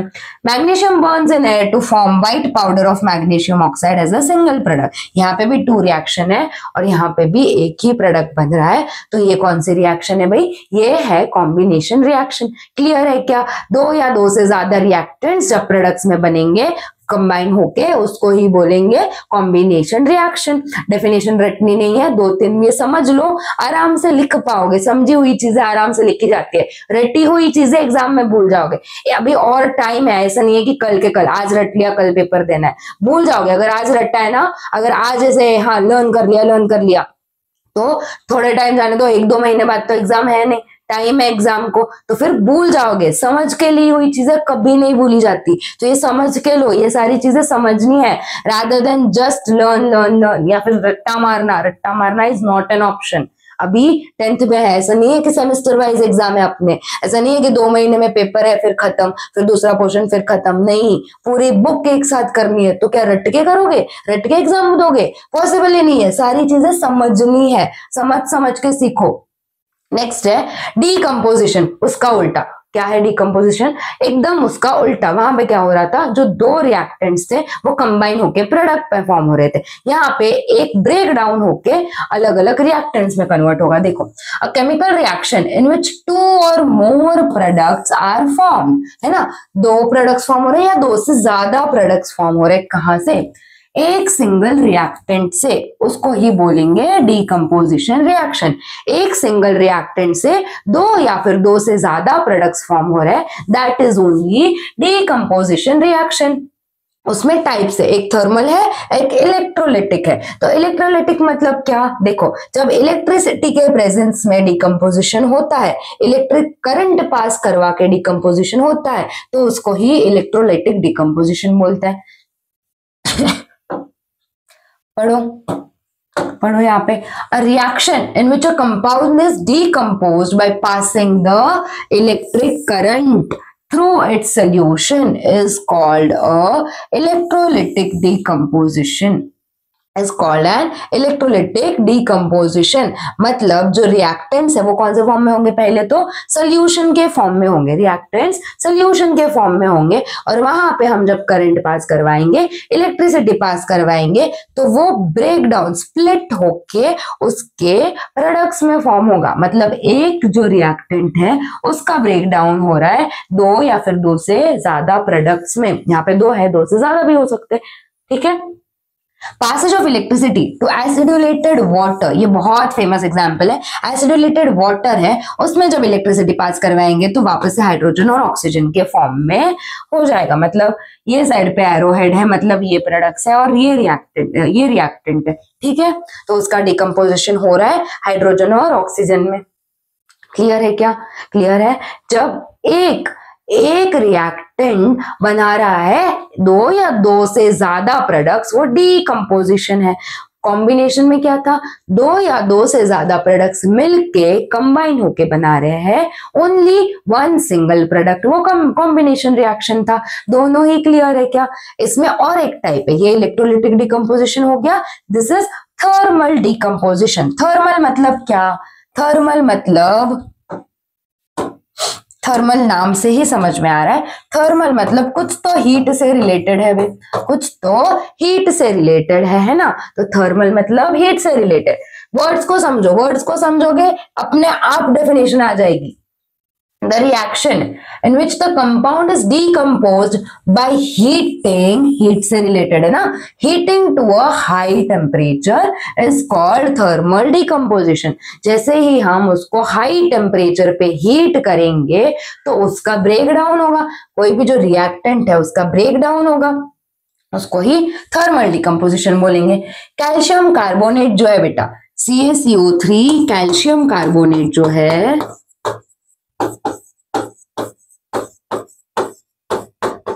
किसमें कन्वर्ट हो रहा है, कैल्शियम ऑक्साइड में और कार्बन डाइऑक्साइड में। किसमें कन्वर्ट हो रहा है, कैल्शियम ऑक्साइड में और कार्बन डाइऑक्साइड में। कैसे, इलेक्ट्रिसिटी पास करवाई क्या, नो, क्या पास करवाया, हीट, हीट दी, हाई टेम्परेचर दिया। ये डेल्टा मतलब, ये ट्रायंगल मतलब डेल्टा था, मैंने बताया था ये ट्रायंगल नहीं है, इसको क्या बोलते हैं, डेल्टा है। तो हीट का सिंबल है ये, हमने देखा था ना कि जब बाहर से हीट प्रोवाइड करेंगे तो हम लोग रिप्रेजेंट करेंगे विथ अ ट्रायंगल, तो वो ट्रायंगल को हमने बोला था डेल्टा। तो यहाँ पे हीट लिखने से बेटर शॉर्ट फॉर्म में ट्रायंगल बना दो, मतलब वही डेल्टा, वही हीट को रिप्रेजेंट करता है। ठीक है, ये भी डिकम्पोजिशन हो गया, मतलब एक रिएक्टेंट से दो प्रोडक्ट्स बन रहे, तो ये भी डिकम्पोजिशन रिएक्शन। ये तुम्हें किस फॉर्म में पूछेंगे पता है कि ये कौन सा रिएक्शन हो रहा है, बताओ, कॉम्बिनेशन है, डिकम्पोजिशन है, डिस्प्लेसमेंट है, डबल डिस्प्लेसमेंट है। रिएक्शन देंगे और बताएंगे, पूछेंगे कि ये बताओ भाई ये कौन सा रिएक्शन हो रहा है, इसमें कॉम्बिनेशन रिएक्शन प्रेजेंट है, कॉम्बिनेशन रिएक्शन हो रहा है या डिकम्पोजिशन रिएक्शन हो रहा है, इस टाइप से क्वेश्चंस आएंगे। और फुल ऐसा भी आ सकता है कि एक्सप्लेन करो। तो याद तो सब होना चाहिए, याद तो सब होना चाहिए। 10th में कुछ स्किप करने का ऑप्शन ही नहीं है भाई। 10th में वो अभी तो सब कुछ ही पढ़ो, अभी तो सब कुछ इंपॉर्टेंट है, टाइम है अभी पढ़ने का। ऐसा नहीं है कि ये स्किप कर देंगे, अभी से ही सब कुछ ही पढ़ो। रिविजन हम लोग एकदम हटके लेंगे जब आपकी एग्जाम्स आएगी तब। ठीक है, डिस्प्लेसमेंट रिएक्शन क्या है? डिस्प्लेसमेंट रिएक्शन देखो, डिस्प्लेस करना मतलब ही, अगर फॉर एग्जांपल आप और आपका फ्रेंड है और एक वहां पे फ्रेंड है, तो वो फ्रेंड आया, उसने दूसरे फ्रेंड को धक्का दिया, भाई तू जा अभी मुझे इससे बात करनी है, तो उसने क्या कर दिया, आपको डिस्प्लेस कर दिया, आपकी जगह ले ली। उसको ही बोलते हैं डिस्प्लेसमेंट। किसी और की जगह ले लेना और वहां पे फिट होना, जैसे कि बेस्ट फ्रेंड्स जो भी है वो आप समझ जाओ। डिस्प्लेसमेंट रिएक्शन वो क्या है बेटा, डिस्प्लेसमेंट रिएक्शन। डिस्प्लेसमेंट रिएक्शन मतलब जगह ले लेना, किसी और को बाहर निकाल के उसकी जगह ले लेना, वही है displacement reaction. The reaction in which the place of the ion of a less reactive, ये तो इंपॉर्टेंट है और ये याद भी रखनी है, डेफिनेशन सारी याद रखनी है। बट जो ऐसे बड़ी बड़ी डेफिनेशन होती है ना, एग्जाम में उसको मजा आता है पूछने में कि बच्चों ने की है क्या, इसमें वर्ड्स भूल जाते हो, उनको पता होता है इसमें भूल जाओगे आप वर्ड्स, और आप वही करके आते हो, आप वर्ड्स भूल जाते हो, आधी अधूरी डेफिनेशन लिख के आ जाते हो, फिर मार्क्स भी आधे अधूरे मिलते हैं। The reaction in which the place of the ion of, यहाँ पे इंपॉर्टेंट है, लेस रिएक्टिव एलिमेंट है ना, जो भी कंपाउंड है उसमें से जो लेस रिएक्टिव एलिमेंट है is taken by another more reactive element। क्या है इसमें, जो लेस रिएक्टिव एलिमेंट है, जो लेस स्ट्रॉन्ग, जो रिएक्ट नहीं कर पाए, कम रिएक्टिव है, उसकी जगह कौन ले लेगा, जो मोर रिएक्टिव एलिमेंट है, by forming its own ions is called a displacement reaction। ठीक है, जो लेस रिएक्टिव एलिमेंट्स है उनकी जगह ले लेंगे मोर रिएक्टिव एलिमेंट्स और फॉर्म होंगे आयंस। यहाँ पे देखो, यहाँ पे जो रिएक्शन है, यहाँ पे zinc granules are added to the copper, blue coloured copper sulphate solution. जब हमने जिंक ग्रैन्यूल्स को CuSO4 में ऐड किया, ये कॉपर सल्फेट का सोल्यूशन है, जब जिंक ग्रैन्यूल्स हमने इसमें ऐड किए तो देखो क्या हो रहा है, देखो क्या हो रहा है, जिंक बोलेगा अभी तू जा, copper you are not required, you are less reactive, मैं हूं ज्यादा रिएक्टिव, मैं तेरी जगह ले लूंगा, आई एम मोर केपेबल, ये रिएक्शन मैं अच्छे से कर सकता हूं, मैं बहुत ज्यादा केपेबल हूं। तो जिंक क्या करेगा, zinc atoms take the place of Cu2+ ions, यहाँ पे जो CuSO4 में Cu2+ Cu आयंस बनेंगे, कॉपर के जो आयंस है उसकी जगह जिंक आ जाएगा, डिस्प्लेस कर देगा, and copper atoms formed from the Cu2+ ions releases, और बेचारा भी इसने इसकी जगह ले ली तो उसको तो बाहर निकलना ही पड़ेगा, then it is left out. तो यहाँ क्या हुआ, Zn ने Cu की जगह ले ली और Cu इज लेफ्ट आउट, मतलब Zn ने Cu को डिस्प्लेस कर दिया, यही होता है displacement reaction. This states that the more reactive zinc क्या है बेटा, मोर रिएक्टिव है, displaces the less reactive copper from copper sulphate. जो लेस रिएक्टिव कॉपर था उसको मोर रिएक्टिव जिंक ने क्या कर दिया, डिस्प्लेस कर दिया, टाटा बाय बाय, निकाल दिया बाहर। रिएक्शन से तो बाहर नहीं निकला ऑब्वियसली, जो कंपाउंड था उससे बाहर निकाल दिया, and Cu is left alone, बेचारा अकेला रह गया। ठीक है, ठीक है, डिस्प्लेसमेंट क्लियर है क्या, डिस्प्लेसमेंट क्लियर है क्या, तो अभी आगे बढ़ेंगे। आगे है डबल डिस्प्लेसमेंट रिएक्शन। ये क्या है, उसमें सिर्फ एक ही रिप्लेस हो रहा था, इसमें एक्सचेंज हो जाएगा, दोनों रिप्लेस करेंगे। देखो डबल है मतलब दो हो रहा है कुछ, तो डबल है मतलब कोई चीज टू हो रही है। The reaction in which the ions in the reactants are exchanged to form a precipitate। ions क्या हो रहे हैं बेटा, एक्सचेंज कर रहे हैं, तो उसको ही डबल डिस्प्लेसमेंट रिएक्शन बोलेंगे। यहाँ पे देखो बेरियम सल्फाइड जो है वो जिंक सल्फेट के साथ जब रिएक्ट करेगा, बेरियम सल्फाइड जब जिंक सल्फेट के साथ रिएक्ट करेगा तो क्या फॉर्म होगा, जिंक सल्फाइड। जो ये बेरियम सल्फाइड था, बेरियम की जगह जिंक ने ले ली, बेरियम की जगह जिंक ले, सिर्फ एक्सप्लेनेशन के लिए, यहाँ पे ऐसे कोई बॉन्ड ब्रेकिंग या डिजाइन नहीं है, बेरियम की जगह जिंक ने ले लिया, तो क्या बन गया है, zinc sulphide, and white precipitate of barium sulphate is form. और Ba, यहाँ पे ZnSO4 जो था उसकी जगह पे Ba लग गया, तो यहाँ पे BaSO4 बन गया। आया समझ में, दो लोगों की जगह मतलब एक्सचेंज कर ली, उन्होंने क्या किया, प्लेसेस एक्सचेंज कर ली, एक्सचेंज हो रहे हैं आयंस, उनके प्लेसेस एक्सचेंज हो रहे हैं, तो Zn Ba की जगह चला गया, Ba Zn की जगह पे आ गया, तो बन गया ZnS और BaSO4। तो ये दो बार डिस्प्लेसमेंट हो रही है, मतलब दो आयंस की डिस्प्लेसमेंट हो रही है, इसलिए क्या नाम दिया है, डबल डिस्प्लेसमेंट। देख के समझ में आ जाना चाहिए कि यहाँ पे डिस्प्लेसमेंट लग रहा है, डबल डिस्प्लेसमेंट लग रहा है, कॉम्बिनेशन हो रहा है, डीकंपोजिशन हो रहा है, रिएक्टेंट देख के ही जो रिएक्शन हो रही है देख के ऐसे क्लिक हो जाना चाहिए। ठीक है, ये डबल डिस्प्लेसमेंट हो गया। ये नाम कुछ तो सुना सा होगा आपने, हमारा नाम मतलब इनका नाम कभी कभी तो सुना होगा। क्या है बेटा, एंडोथर्मिक और एक्सोथर्मिक प्रोसेस और रिएक्शन। ठीक है, अभी देखो एंडोथर्मिक रिएक्शन क्या होती है, जो रिएक्शन में हीट कंज्यूम हो रही है या फिर हीट एब्जॉर्ब हो रही है, हीट अंदर आ रही है, मतलब रिएक्शन को हीट लग रही है, दैट इज ओनली एंडोथर्मिक। मतलब यहाँ पे हीट लग रही है, यहाँ पे हीट की रिक्वायरमेंट है, हीट इज एब्जॉर्ब्ड। तो during endothermic chemical reaction heat is absorbed from the surroundings में से हीट को एब्जॉर्ब किया जाता है। तो CaCO3 जो है हीट एब्जॉर्ब करके Ca और CO2 बनाएगा। क्लियर है क्या, यहाँ पे हीट एब्जॉर्ब हो रही है, एंडो अंदर आना मतलब हीट एब्जॉर्ब होना, एक्सो एग्जिट, एक्स याद रखो, EXO मतलब एग्जिट, एक्स वाली एक्स नहीं बेटा, ये वाली एक्स, यहाँ पे एक्सोथर्मिक वाली एक्स। ठीक है, एक्सोथर्मिक, एक्स याद रखो, एक्सो एग्जिट, तो हीट बाहर जा रही है।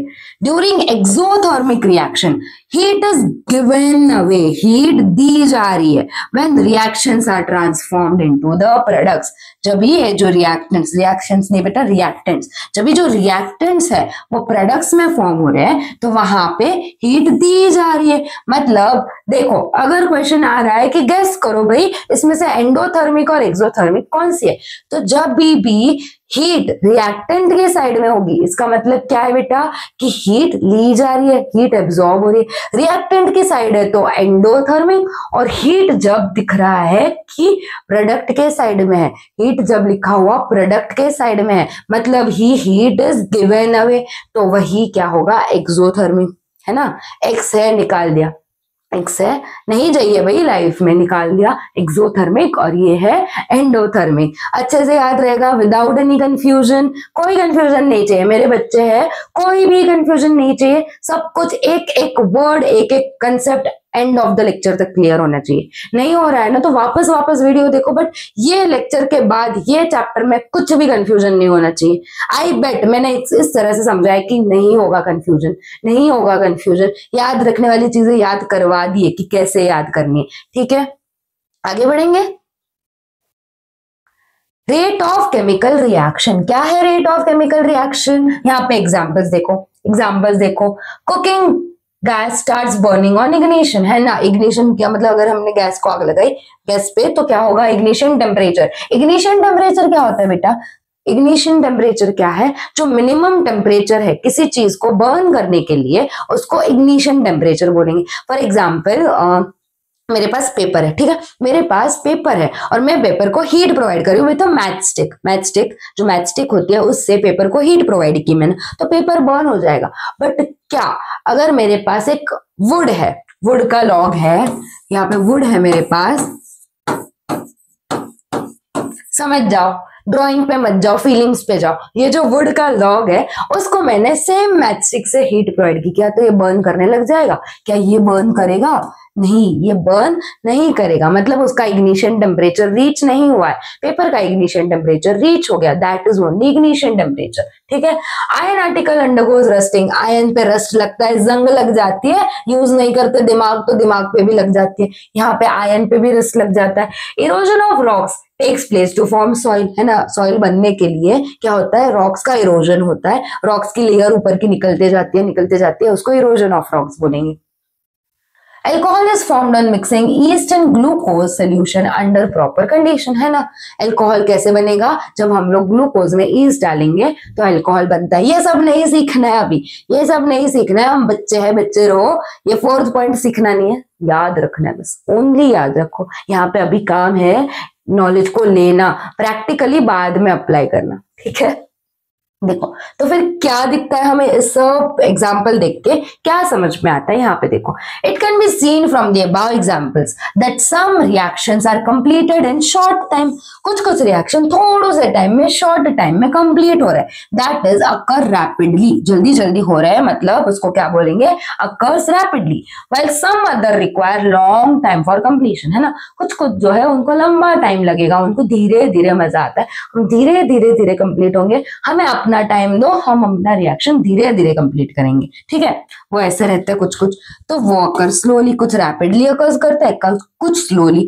It means that the rate of different reactions is different, है ना। हर एक रिएक्शन की रेट डिफरेंट है, rate of reactions is different, है ना। दो अलग अलग रिएक्शंस होंगे तो उनका रेट, उनका कंप्लीट होने का टाइम अलग होगा।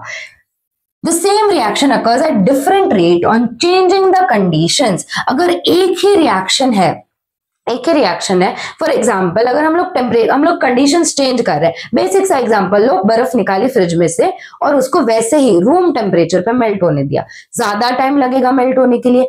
वही सेम आइस निकालो और उसको गैस पे मेल्ट करना स्टार्ट कर दो, टेम्परेचर ज्यादा दिया तो जल्दी जल्दी रिएक्शन हो जाएगी। मतलब कंडीशन चेंज करने पे भी रिएक्शन में चेंजेस आते हैं। The same reaction occurs at different rate, है ना, अभी हमने आइस वाला एग्जाम्पल देखा, on changing that condition. For example during winter, example with the during winter long time is required for settling milk into curd, while at the higher temperature during summer the rate of settling of milk increases and the curd is formed easily। समझा रही हूँ।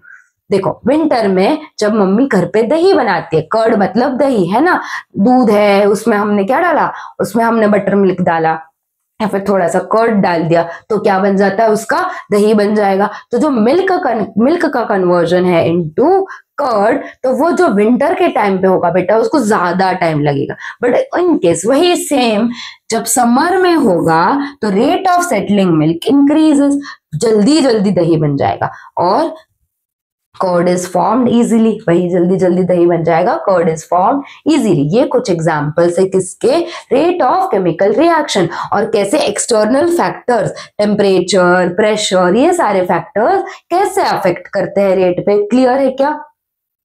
बिल्कुल clear है बेटा, कुछ भी doubts नहीं चाहिए मुझे, सब क्लियर चाहिए, सब क्लियर चाहिए। आई एम होपिंग कि सब कुछ क्लियर है। आगे बढ़ेंगे। अभी देखो कि कुछ फैक्टर्स ऐसे हैं जो रेट ऑफ केमिकल रिएक्शंस को अफेक्ट करेंगे। अभी हमने देखा टेम्परेचर, प्रेशर, ह्यूमिडिटी, बहुत सारे फैक्टर्स होते हैं। तो कुछ कुछ फैक्टर्स पढ़ने जो केमिकल इक्वेशन की रेट को अफेक्ट करेंगे, किस स्पीड से केमिकल इक्वेशन हो रही है, जल्दी, धीरे, वो अफेक्ट करेंगे। देखो पहला क्या है, नेचर ऑफ द रिएक्टेंट्स। क्या है भाई ये एग्जाम्पल देखो, ऑन द रिएक्शन, किसकी रिएक्शन, किसकी reaction, on the reaction of both aluminium and zinc with dilute hydrochloric acid। जब भी dilute hydrochloric acid के साथ इनकी रिएक्शन होगी, H2 gas is liberated, liberated मतलब H2 गैस बाहर निकल रहा है, and water soluble salts of this metals are form. ठीक है, कुछ सॉल्ट्स फॉर्म होंगे इस मेटल के। However, reaction of aluminium metal takes place faster as compared to zinc metal। यहाँ पे ध्यान दो, जो एल्यूमिनियम मेटल का रिएक्शन है वो फास्ट होगा एज कंपेयर टू जिंक। क्यों? The nature of metal is responsible for this. उस मेटल का क्या नेचर है वो रिस्पॉन्सिबल है। क्यों? देखो जो Al है is more reactive than zinc. हमने देखा था ना, कुछ मोर रिएक्टिव होता है, कुछ लेस रिएक्टिव होता है। तो जो एल्यूमिनियम है जिंक से ज्यादा रिएक्टिव है, तो जल्दी जल्दी रिएक्शन करेगा। जो जितना ज्यादा रिएक्टिव उतनी जल्दी उसको रहती है, उतनी गाई रहती है कि मैं पहले जल्दी जल्दी रिएक्शन करके मैं निपट जाऊं। तो वही है कि जितना ज्यादा रिएक्शन, जितना ज्यादा रिएक्टिव होगा उतना ज्यादा रिएक्शन, उतना ज्यादा फास्ट रिएक्शन करेगा। Therefore the rate of reaction of aluminium with hydrochloric acid is higher, है ना। एल्यूमिनियम हाइड्रोक्लोरिक एसिड के साथ जल्दी जल्दी रिएक्ट करेगा क्योंकि ज्यादा रिएक्टिव है than of zinc। नेचर और reactivity of reactants influence rate of chemical reaction. ठीक है, ये कंक्लूडिंग लाइन थी बस। ठीक है, क्या दिया था इसमें कि नेचर जो होता है केमिकल रिएक्शन का, जो नेचर है, जो एलिमेंट्स है जो यूज हो रहे हैं रिएक्टेंट्स, उनका नेचर बहुत ज्यादा मैटर करता है। जब हमने एल्यूमिनियम और जिंक को लिया तो एल्यूमिनियम क्या है भाई, ज्यादा रिएक्टिव है, जिंक कम रिएक्टिव है एज कंपेयर टू एल्यूमिनियम। तो जो एल्यूमिनियम ज्यादा रिएक्टिव है तो वो जल्दी जल्दी हाइड्रोक्लोरिक एसिड के साथ रिएक्ट करेगा। भाई मुझे ट्रेन पकड़नी है, मुझे जल्दी पहले मुझे रिएक्ट करने दो, मैं ज्यादा रिएक्टिव हूँ, मेरे पास स्पेशल क्वालिटीज है कि मैं ज्यादा रिएक्टिव हूँ, इतना इनफ है, मुझे जल्दी जल्दी रिएक्ट करने दो। तो एल्यूमिनियम जल्दी जल्दी रिएक्ट कर लेगा और जिंक को टाइम लगेगा as compare to aluminium, same reactor में रिजॉल्व होने के लिए। ठीक है, ठीक है, क्लियर है क्या? क्लियर है। फर्स्ट हो गया बेटा नेचर ऑफ रिएक्टेंट्स। अभी आगे size of the particles of reactants. जो रिएक्टेंट्स है उनकी साइज, उनके पार्टिकल्स कैसे अफेक्ट करेंगे भाई। उनके साइज, पार्टिकल्स बड़े होंगे तो क्या अफेक्ट होगा, पार्टिकल्स छोटू छोटू है, टाइनी टाइनी है, पाउडर के फॉर्म में है तो क्या अफेक्ट करेगा। देखो यहाँ पे ध्यान दो, the pieces and powder of शाबत टाइल, ये टाइल का नाम, ये थोड़ा tile in equal weights in 2 test tubes. क्या करेंगे, एक की टाइल के कुछ कुछ पीस लेंगे, टुकड़े लेंगे और उसका ही पाउडर लेंगे। सेम एक ही टाइल के पीसेस लेंगे और उसका ही पाउडर लेंगे। Add 10 ml of dilute HCl in each of this test tube. क्या क्या हमने 2 टेस्ट ट्यूब्स लिए,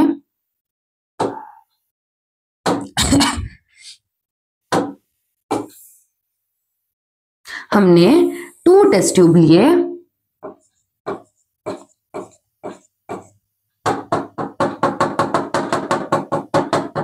ठीक है। इसमें हमने क्या डाला, इसमें हमने डाले, क्या डाला, एक में डाले equal weights of test tube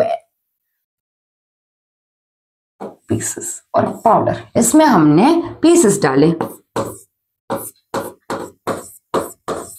और इसमें हमने सेम मटेरियल का पाउडर डाला। पाउडर मतलब क्रश करके, कूट के क्रश करके डाला, वही पाउडर फॉर्म में। Observe whether the effervescence of CO2 formed as faster और स्लोअर स्पीड। किस में CO2 फास्टर स्पीड पे जाएगा और किस में स्लोअर स्पीड पे जाएगा, slower. You must have found in the above activity that CO2 effervescence is formed slowly with the pieces. जो pieces है उसमें यहाँ पे स्लो रिएक्शन होगी। CO2 effervescence निकले, इसमें भी निकलेगा CO2, इसमें भी निकलेगा CO2, बट इसमें स्लोली, और इसमें while the faster speed with the powder में CO2 फास्ट निकलेगा, ये रिएक्शन होगी फास्ट, ये होगी स्लो। तो इससे क्या पता चलता है, पता चल गया होगा, बड़े स्मार्ट हो। The above observation indicates that the rate of reaction depends upon the size of the particles, है ना, taking part in the reaction. Smaller the size of the particles, higher is the rate of reaction. कैसे याद रखना है इसको, पूरा summarise कैसे करेंगे, याद कैसे रखेंगे, नोट्स में लिख लेना। Smaller the size of particles,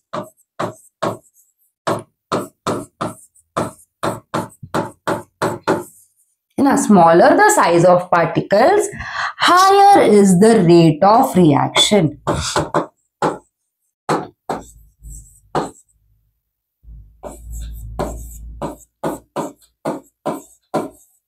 इतना याद रख लो, इतना याद रख लो,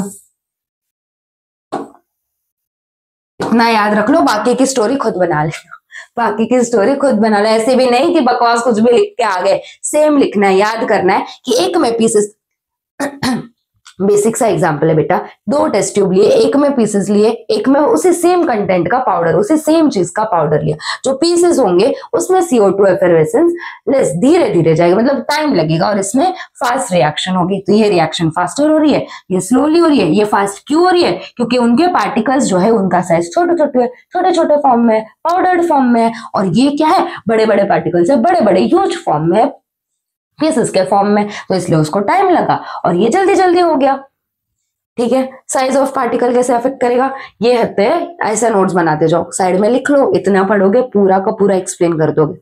आई एम श्योर तुम लोगों को खुद पे भरोसा हो ना हो, मुझे तुम लोगों को भरोसा है कि तुम लोगों को केमिस्ट्री में बहुत अच्छे मिलने वाले हैं। बट पढ़ना पड़ेगा, ऐसे ही नहीं मिलेंगे, पढ़ना पड़ेगा। अभी देखो कॉन्सेंट्रेशन ऑफ द रिएक्टेंट्स कैसे अफेक्ट करेगा concentration. Let us consider the reaction of dilute and concentrated hydrochloric acid. Dilute मतलब क्या बेटा, और concentrated मतलब बहुत स्ट्रॉन्ग होता है। अगर HCl है बहुत स्ट्रॉन्ग है, उसको डाइल्यूट कर, अगर उसमें हम लोगों ने वाटर ऐड कर दिया तो क्या हो जाएगा, वो न्यूट्रल मतलब थोड़ा डाइल्यूट हो जाएगा उसका पावर। जैसे तुम लोग अगर लैब में एक्सपेरिमेंट्स कर रहे हो तो मोस्टली अभी की एज में तुम्हें करने देंगे एक्सपेरिमेंट्स विद डाइल्यूट चीजें, क्योंकि कॉन्सेंट्रेशन बर्न्स कॉज करते हैं, सीवियर इफेक्ट्स होते हैं स्किन पे, बहुत बर्न्स कॉज कर देंगे, अगर हाथ पे गिर भी गया तो वो स्ट्रॉन्ग होते हैं, ये थोड़े डाइल्यूटेड फॉर्म में ज्यादा नुकसान नहीं करते। तो उनमें डिफरेंस क्या है, डाइल्यूट होंगे एक और एक कॉन्सेंट्रेटेड, ये स्ट्रॉन्ग होते हैं, ये थोड़े डाइल्यूट फॉर्म में है, मतलब कि ये इसमें वाटर मिक्स्ड है। ठीक है, let us consider the reaction of dilute and concentrated hydrochloric acid with CaCO3। क्या होगा, CaCO3 का पाउडर है और उसमें हम लोगों को देखना है कि ये रिएक्शन डाइल्यूट HCl के साथ कैसे होगी और कॉन्सेंट्रेटेड HCl के साथ कैसी होगी। Dilute HCl react slowly, obviously कम पावर है कि बेचारे के पास, बेचारा डाइल्यूट है तो कम धीरे धीरे रिएक्ट करेगा with CaCO3 and thereby CaCO3 disappear slowly, है ना। देखो CaCO3 है, इसमें डाइल्यूट HCl डाला तो रिएक्शन कैसी हो रही है, स्लो। रिएक्शन कैसी हो रही है, स्लो। CaCO3 में डाइल्यूट HCl डालो तो रिएक्शन स्लो हो रही है, और CO2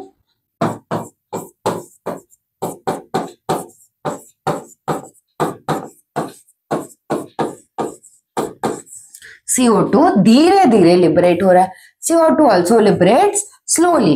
on the other hand ये एक रिएक्शन हो रही है, दूसरी रिएक्शन में क्या हो रहा है, दूसरी रिएक्शन में क्या हो रहा है, रिएक्शन विद कॉन्सेंट्रेटेड HCl, यहाँ पे सेम सेम चीजें ली हमने, COCO3, उसमें हमने डाला concentrated HCl, concentrated HCl।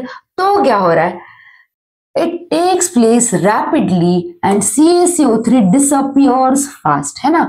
CaCO3 fast, ये रिएक्शन है अपनी फर्स्ट रिएक्शन। इसमें क्या हो रहा है, CaCO3 जल्दी जल्दी डिसअपियर हो रहा है, मतलब डिसअपियर हो रहा है मतलब उसमें मिक्स हो जा रहा है बेटा, ऐसे गायब हो रहा है कि जो टेस्ट ट्यूब में तुम रिएक्शन करवा रहे हो उसमें पहले इसको थोड़ा टाइम लगेगा मिक्स।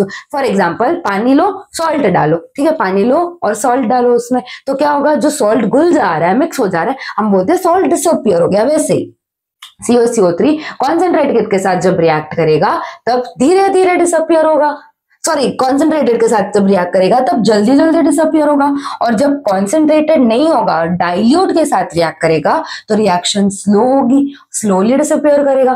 देन यहाँ पे देखो फिर, concentrated acid reacts faster than dilute acid, which means that the rate of reaction is proportional to the concentration of reactants। जो rate of reaction है, जो रेट ऑफ रिएक्शन है is directly proportional. Directly proportional मतलब ये increase हो रहा है concentration, यहां पे लिख देती हूँ, पहले देख लो।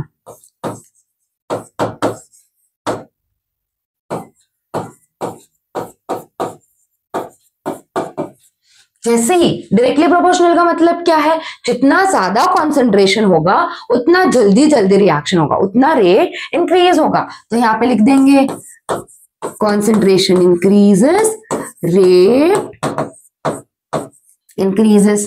ये हो गया तुम्हें लर्न करने का तरीका। क्या लर्न करोगे, कॉन्सेंट्रेशन इंक्रीज हो रहा है, रेट इंक्रीज हो रहा है, जितना ज्यादा कॉन्सेंट्रेटेड होगा उतने जल्दी रिएक्शन होगी, उतना ज्यादा रेट इंक्रीज हो जाएगा। क्लियर है क्या, ये क्लियर है, बिल्कुल क्लियर है मैम, समझ में आ गया है, हम आगे बढ़ सकते हैं, हमारी परमिशन है। ठीक है, देखो टेम्परेचर ऑफ द रिएक्शन, जो भी रिएक्शन हो रही है वो टेम्परेचर उस पर क्या इफेक्ट करेगा। Limestone on heating decomposes to give CO2, है ना। लाइमस्टोन जो है जब उसको हीट करेंगे मिलेगा CO2 which turns lime water milky. Lime CO2 की प्रेजेंस, अगर लाइम वाटर है और CO2 की प्रेजेंस चेक करनी है तो लाइम वाटर मिल्की हो जाता है, मतलब CO2 प्रेजेंट है। On the other hand the lime water does not turn milky, कब, बिफोर हीटिंग, मतलब जब लाइमस्टोन को हीट करेंगे, लिख नहीं रही हूं, जब लाइमस्टोन को हीट किया, लाइमस्टोन को हीट किया तो जो CO2 रिलीज हो रहा है that turns the lime water milky. But same reaction को अगर हीट नहीं किया तो लाइम वाटर मिल्की नहीं हो रहा है, मतलब क्या हो गया इसका, हमें समझ में आ गया है, अभी हमें समझ में आ गया है। The above reaction observation indicates that the rate of reaction increases on increasing the temperature, मतलब टेम्परेचर से डायरेक्टली प्रोपोर्शनल है।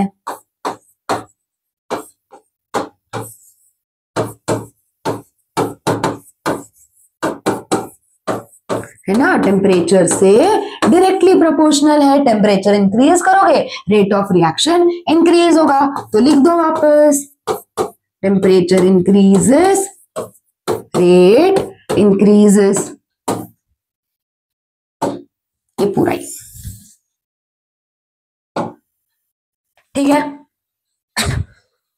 क्लियर है क्या, टेम्परेचर का क्या इफेक्ट होता है रिएक्शन के रेट पे, क्लियर है। जितना ज्यादा टेम्परेचर दोगे उतना जल्दी रिएक्शन होगी, मतलब जितनी जल्दी रिएक्शन होगी उसको ही क्या बोलेंगे, rate of reaction. Temperature increases, rate of reaction increases. आगे बढ़ेंगे भाई बिना टाइम वेस्ट किए। Next is catalyst. What is catalyst, what is catalyst, पहले तो ये याद करना है कि भाई कैटालिस्ट क्या होती है, डेफिनेशन क्या है।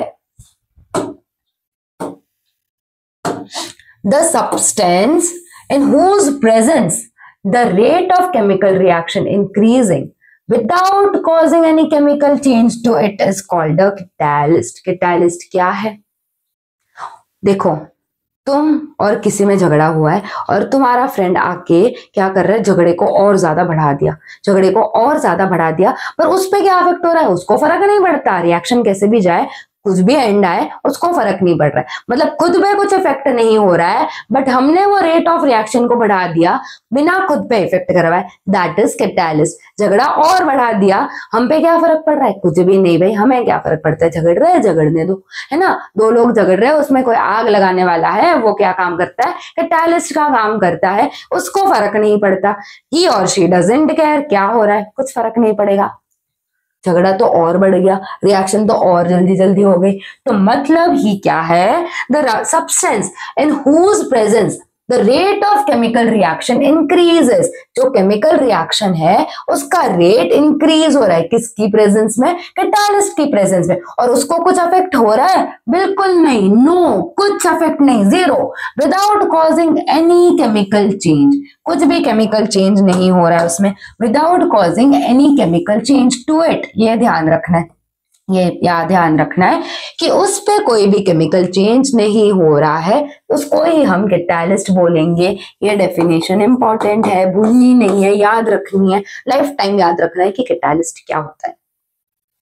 कैटालिस्ट बनता है, ऐसा हम लोग कभी कभी ताना मारना होगा ना कि तू ही कैटालिस्ट था हमारे झगड़े में, ऐसे बोल देना, ठीक है। On heating potassium chlorate, potassium chloride को हम जब हीट करेंगे डिकम्पोज होगा, है ना। पोटेशियम क्लोराइड को जब हीट करेंगे it decomposes slowly into KCl and 3O2. The rate of the above reaction neither increases by reducing the particle size nor increasing the temperature. ये जो रेट है, ये जो रिएक्शन है, इस पे पार्टिकल साइज का भी फर्क नहीं पड़ रहा है, इस पे टेम्परेचर का भी फर्क नहीं पड़ रहा है। फिर क्या होगा?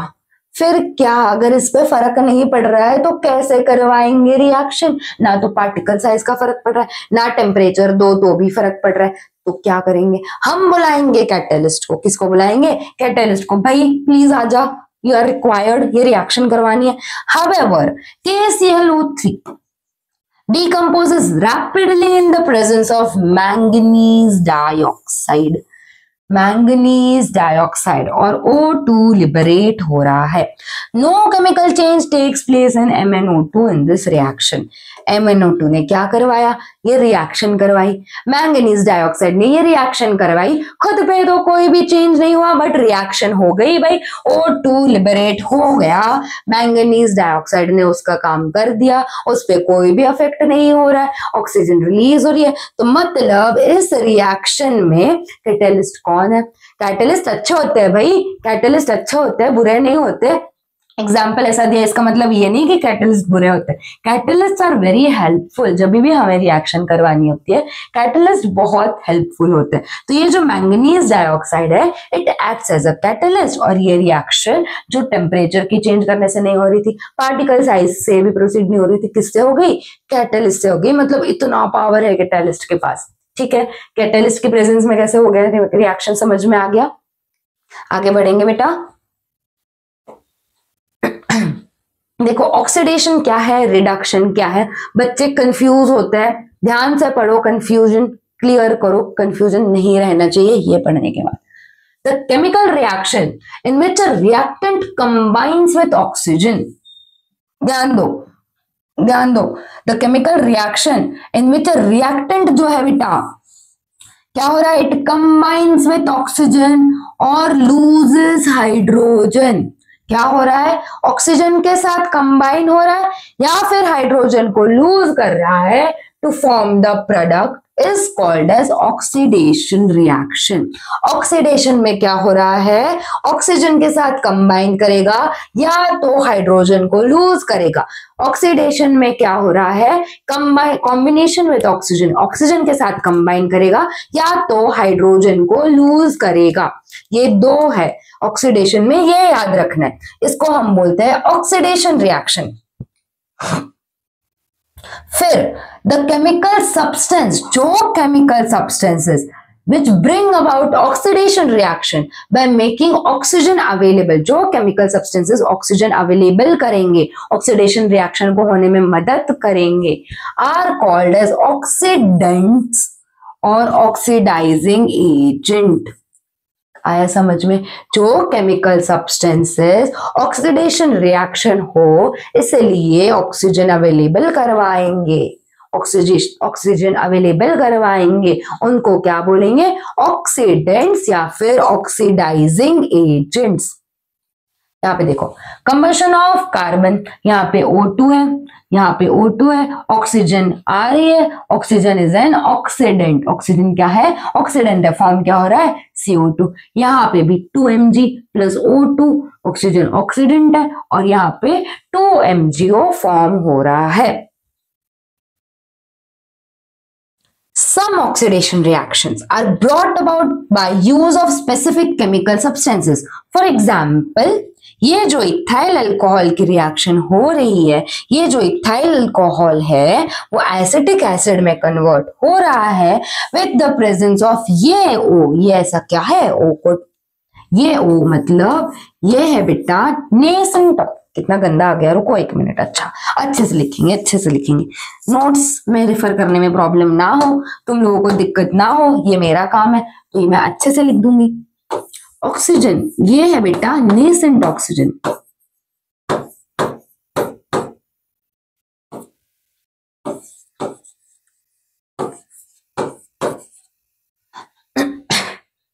ठीक है, ठीक है, यहां पे ध्यान दो, यहाँ पे जो इथाइल अल्कोहल का रिएक्शन है वो K2Cr2O7 या फिर H2SO4 की प्रेजेंस में हो रहा है, यहाँ पे नेसेंट ऑक्सीजन है, किस में बन रहा है, एसिटिक एसिड में। यहाँ पे लिखा है important, the acidic potassium dichromate makes oxygen available for the oxidation. जो एसिडिक पोटेशियम डाइक्रोमेट है ये जो है it will make oxygen available for the oxidation of the reactant ethyl alcohol. Ethyl alcohol के ऑक्सीडेशन के लिए ये जो K2Cr2O7 है, ये जो पोटेशियम डाइक्रोमेट है, it will make oxygen available for this reaction, ठीक है। यहाँ पे अगर ये रिक्वायर्ड नहीं है तो लिखो भी मत, ज्यादा मैं दे के कंफ्यूज नहीं करना चाहती तुम लोगों को, ये लिखा तो भी ठीक है, नहीं लिखा तो भी इट्स ओके। यहाँ पे इतना ही ध्यान रखना है, K2Cr2O7 will provide oxygen for the reaction of ethyl alcohol, ठीक है। तो ये होती है बेटा ऑक्सीडेशन रिएक्शन। ये क्या है, यहाँ पे हेडिंग कंबाइंड हेडिंग डाली है, तुम अलग से डाल लो, ये है ऑक्सीडेशन, पहले पढ़ा लिया हमने ऑक्सीडेशन, ये सब है ऑक्सीडेशन के बारे में। अब आगे बढ़ेंगे, अभी देखेंगे रिडक्शन क्या है। ऑक्सीडेशन क्या था, ऑक्सीडेशन क्या था, वापस से देख लो, यहाँ पे दो चीजें, combination with oxygen and loses hydrogen. अब यहाँ पे आओ, यहाँ पे आओ, इसमें क्या हो रहा है, gains hydrogen and loses oxygen. उल्टा है क्या उसका, उल्टा है उसका, बिल्कुल। यहाँ पे क्या हो रहा है, a chemical reaction in which a reactant will gain hydrogen, क्या हो रहा है, हाइड्रोजन गेन कर रहा है और loses oxygen to form a product is called reduction. Oxidation की डेफिनेशन और रिडक्शन की डेफिनेशन बाय हार्ट, नींद में से उठाए बताओ, उठो बताओ, ऑक्सीडेशन क्या है, रिडक्शन क्या है। ऐसे पड़ चपर चपर करते हो ना, जैसे बड़बड़ करते हो, वैसे ये रिएक्शन, ये नाम, ये डेफिनेशन याद होनी चाहिए कि क्या गेन हो रहा है, क्या लूज हो रहा है, कंफ्यूज नहीं होना है, ठीक है। The chemical substance that brings about reduction is called the reducing agent. उसमें क्या था, ऑक्सीडेशन एजेंट था, इसमें रिड्यूसिंग एजेंट है, ठीक है। When hydrogen gas is passed over black copper oxide, a reddish color layer of copper is formed. ये क्या है, हाइड्रोजन गैस पास करवाया तो रेडिश कलर्ड लेयर फॉर्म हुआ, किसका, कॉपर का। तो ये क्या कर दिया, इसने ऑक्सीजन को निकाल दिया ना, ऑक्सीजन को निकाल दिया, रिमूवल ऑफ ऑक्सीजन हो गया, लूजेस ऑक्सीजन, सीयू ने ऑक्सीजन को लूज किया,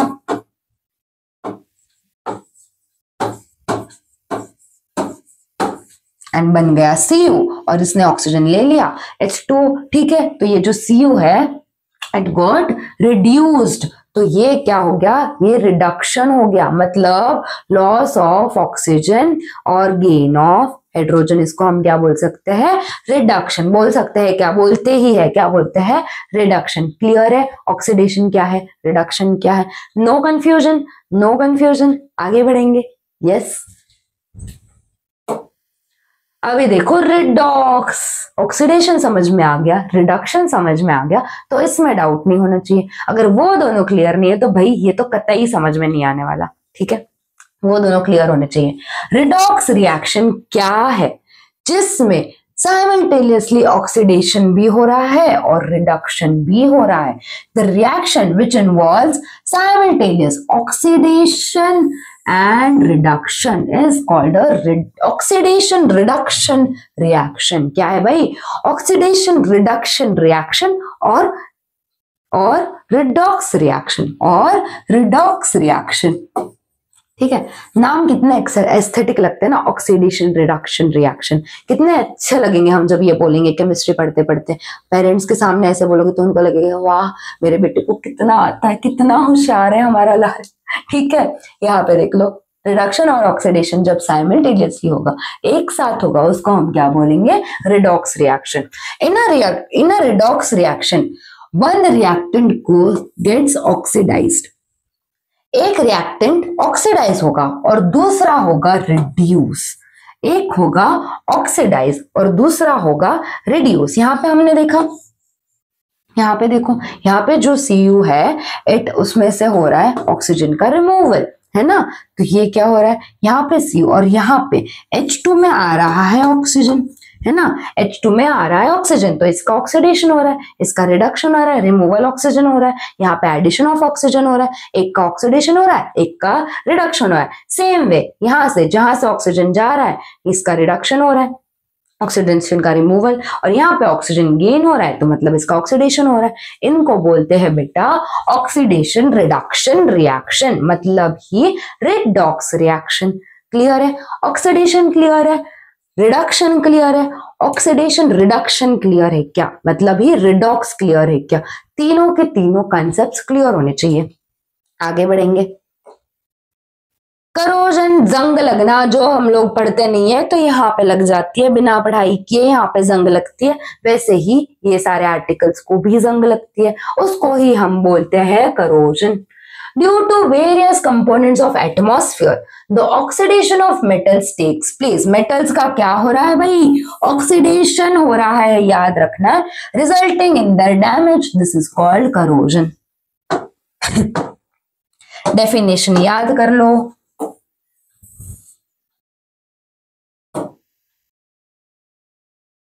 Definition को याद कर लो। करोजन क्या है?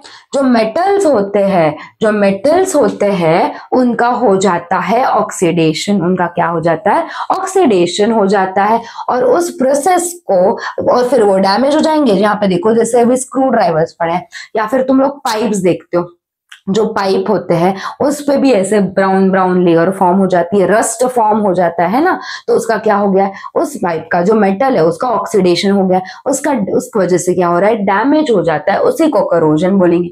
और certain type of reddish coloured solid layer, red brown solid layer collect हो जाती है उनके सरफेस पे, उसको ही बोलते हैं रस्ट।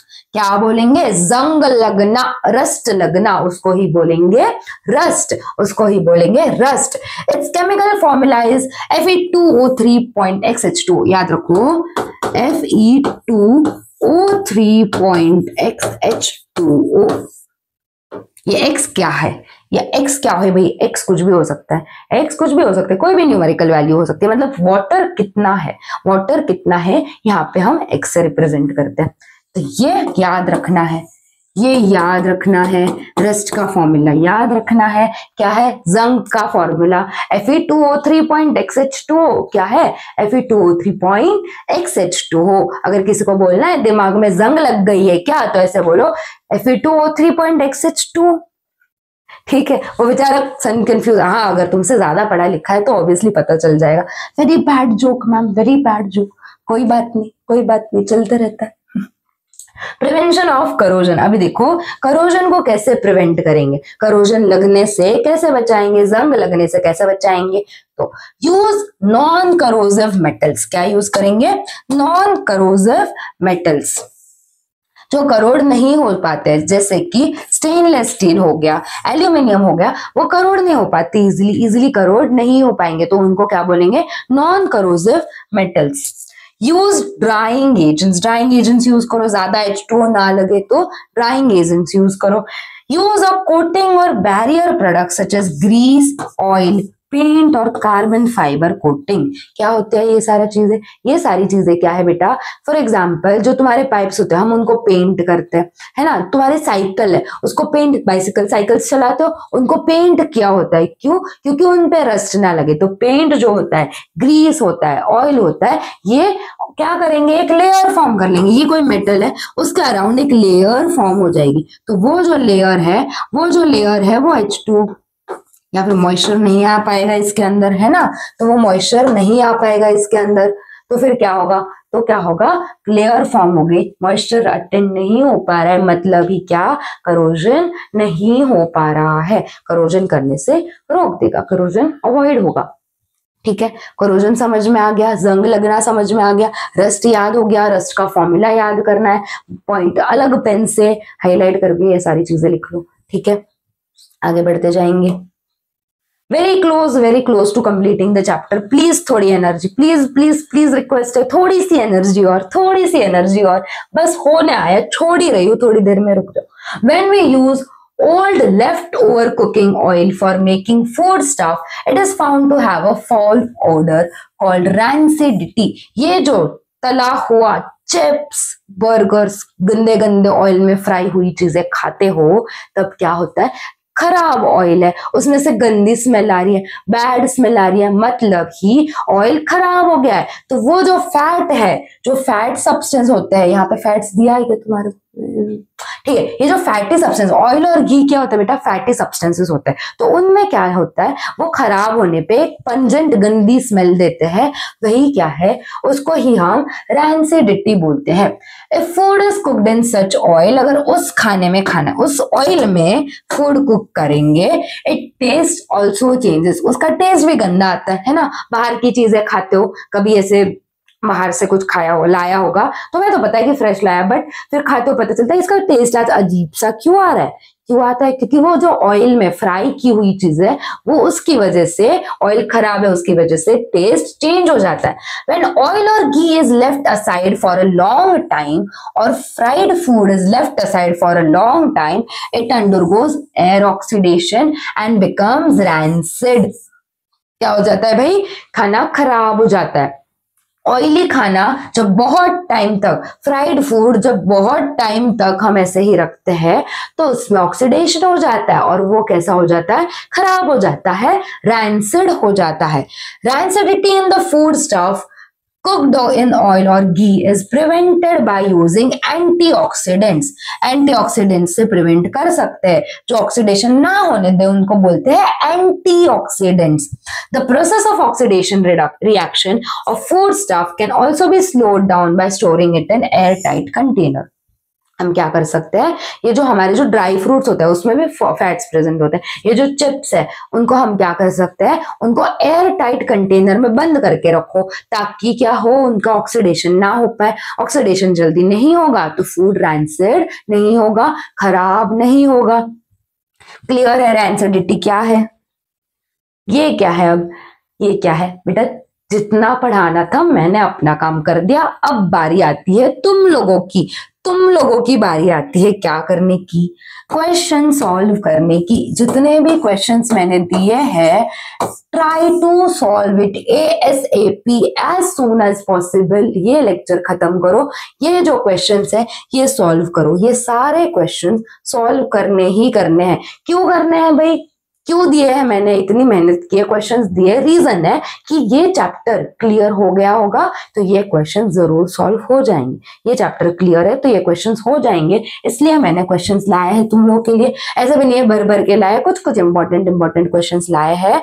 प्लीज मैं रिक्वेस्ट कर रही हूँ, प्लीज क्वेश्चन सॉल्व करो, तुम्हारे लिए बेनिफिशियल है। लेक्चर को देखो, लेक्चर के नोट्स भी बनाओ। हम लोग ये लेक्चर को इसी नोट पे एंड करेंगे विद अ ब्यूटीफुल कोट। क्या है, you will face many defeats in life but never let yourself be defeated.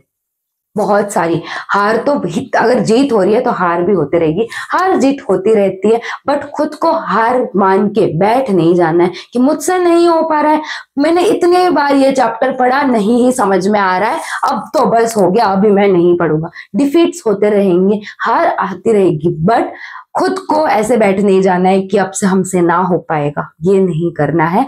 खुद को हार नहीं माननी है। तुम्हारी जर्नी बहुत लंबी है।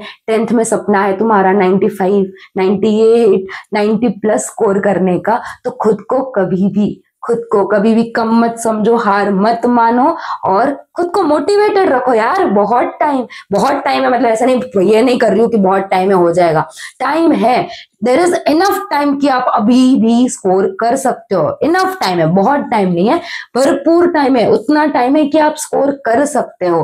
तो प्लीज प्लीज प्लीज स्टडीज पे फोकस करो। अभी तक सीरियस नहीं हुए हो, प्लीज सीरियस हो जाओ।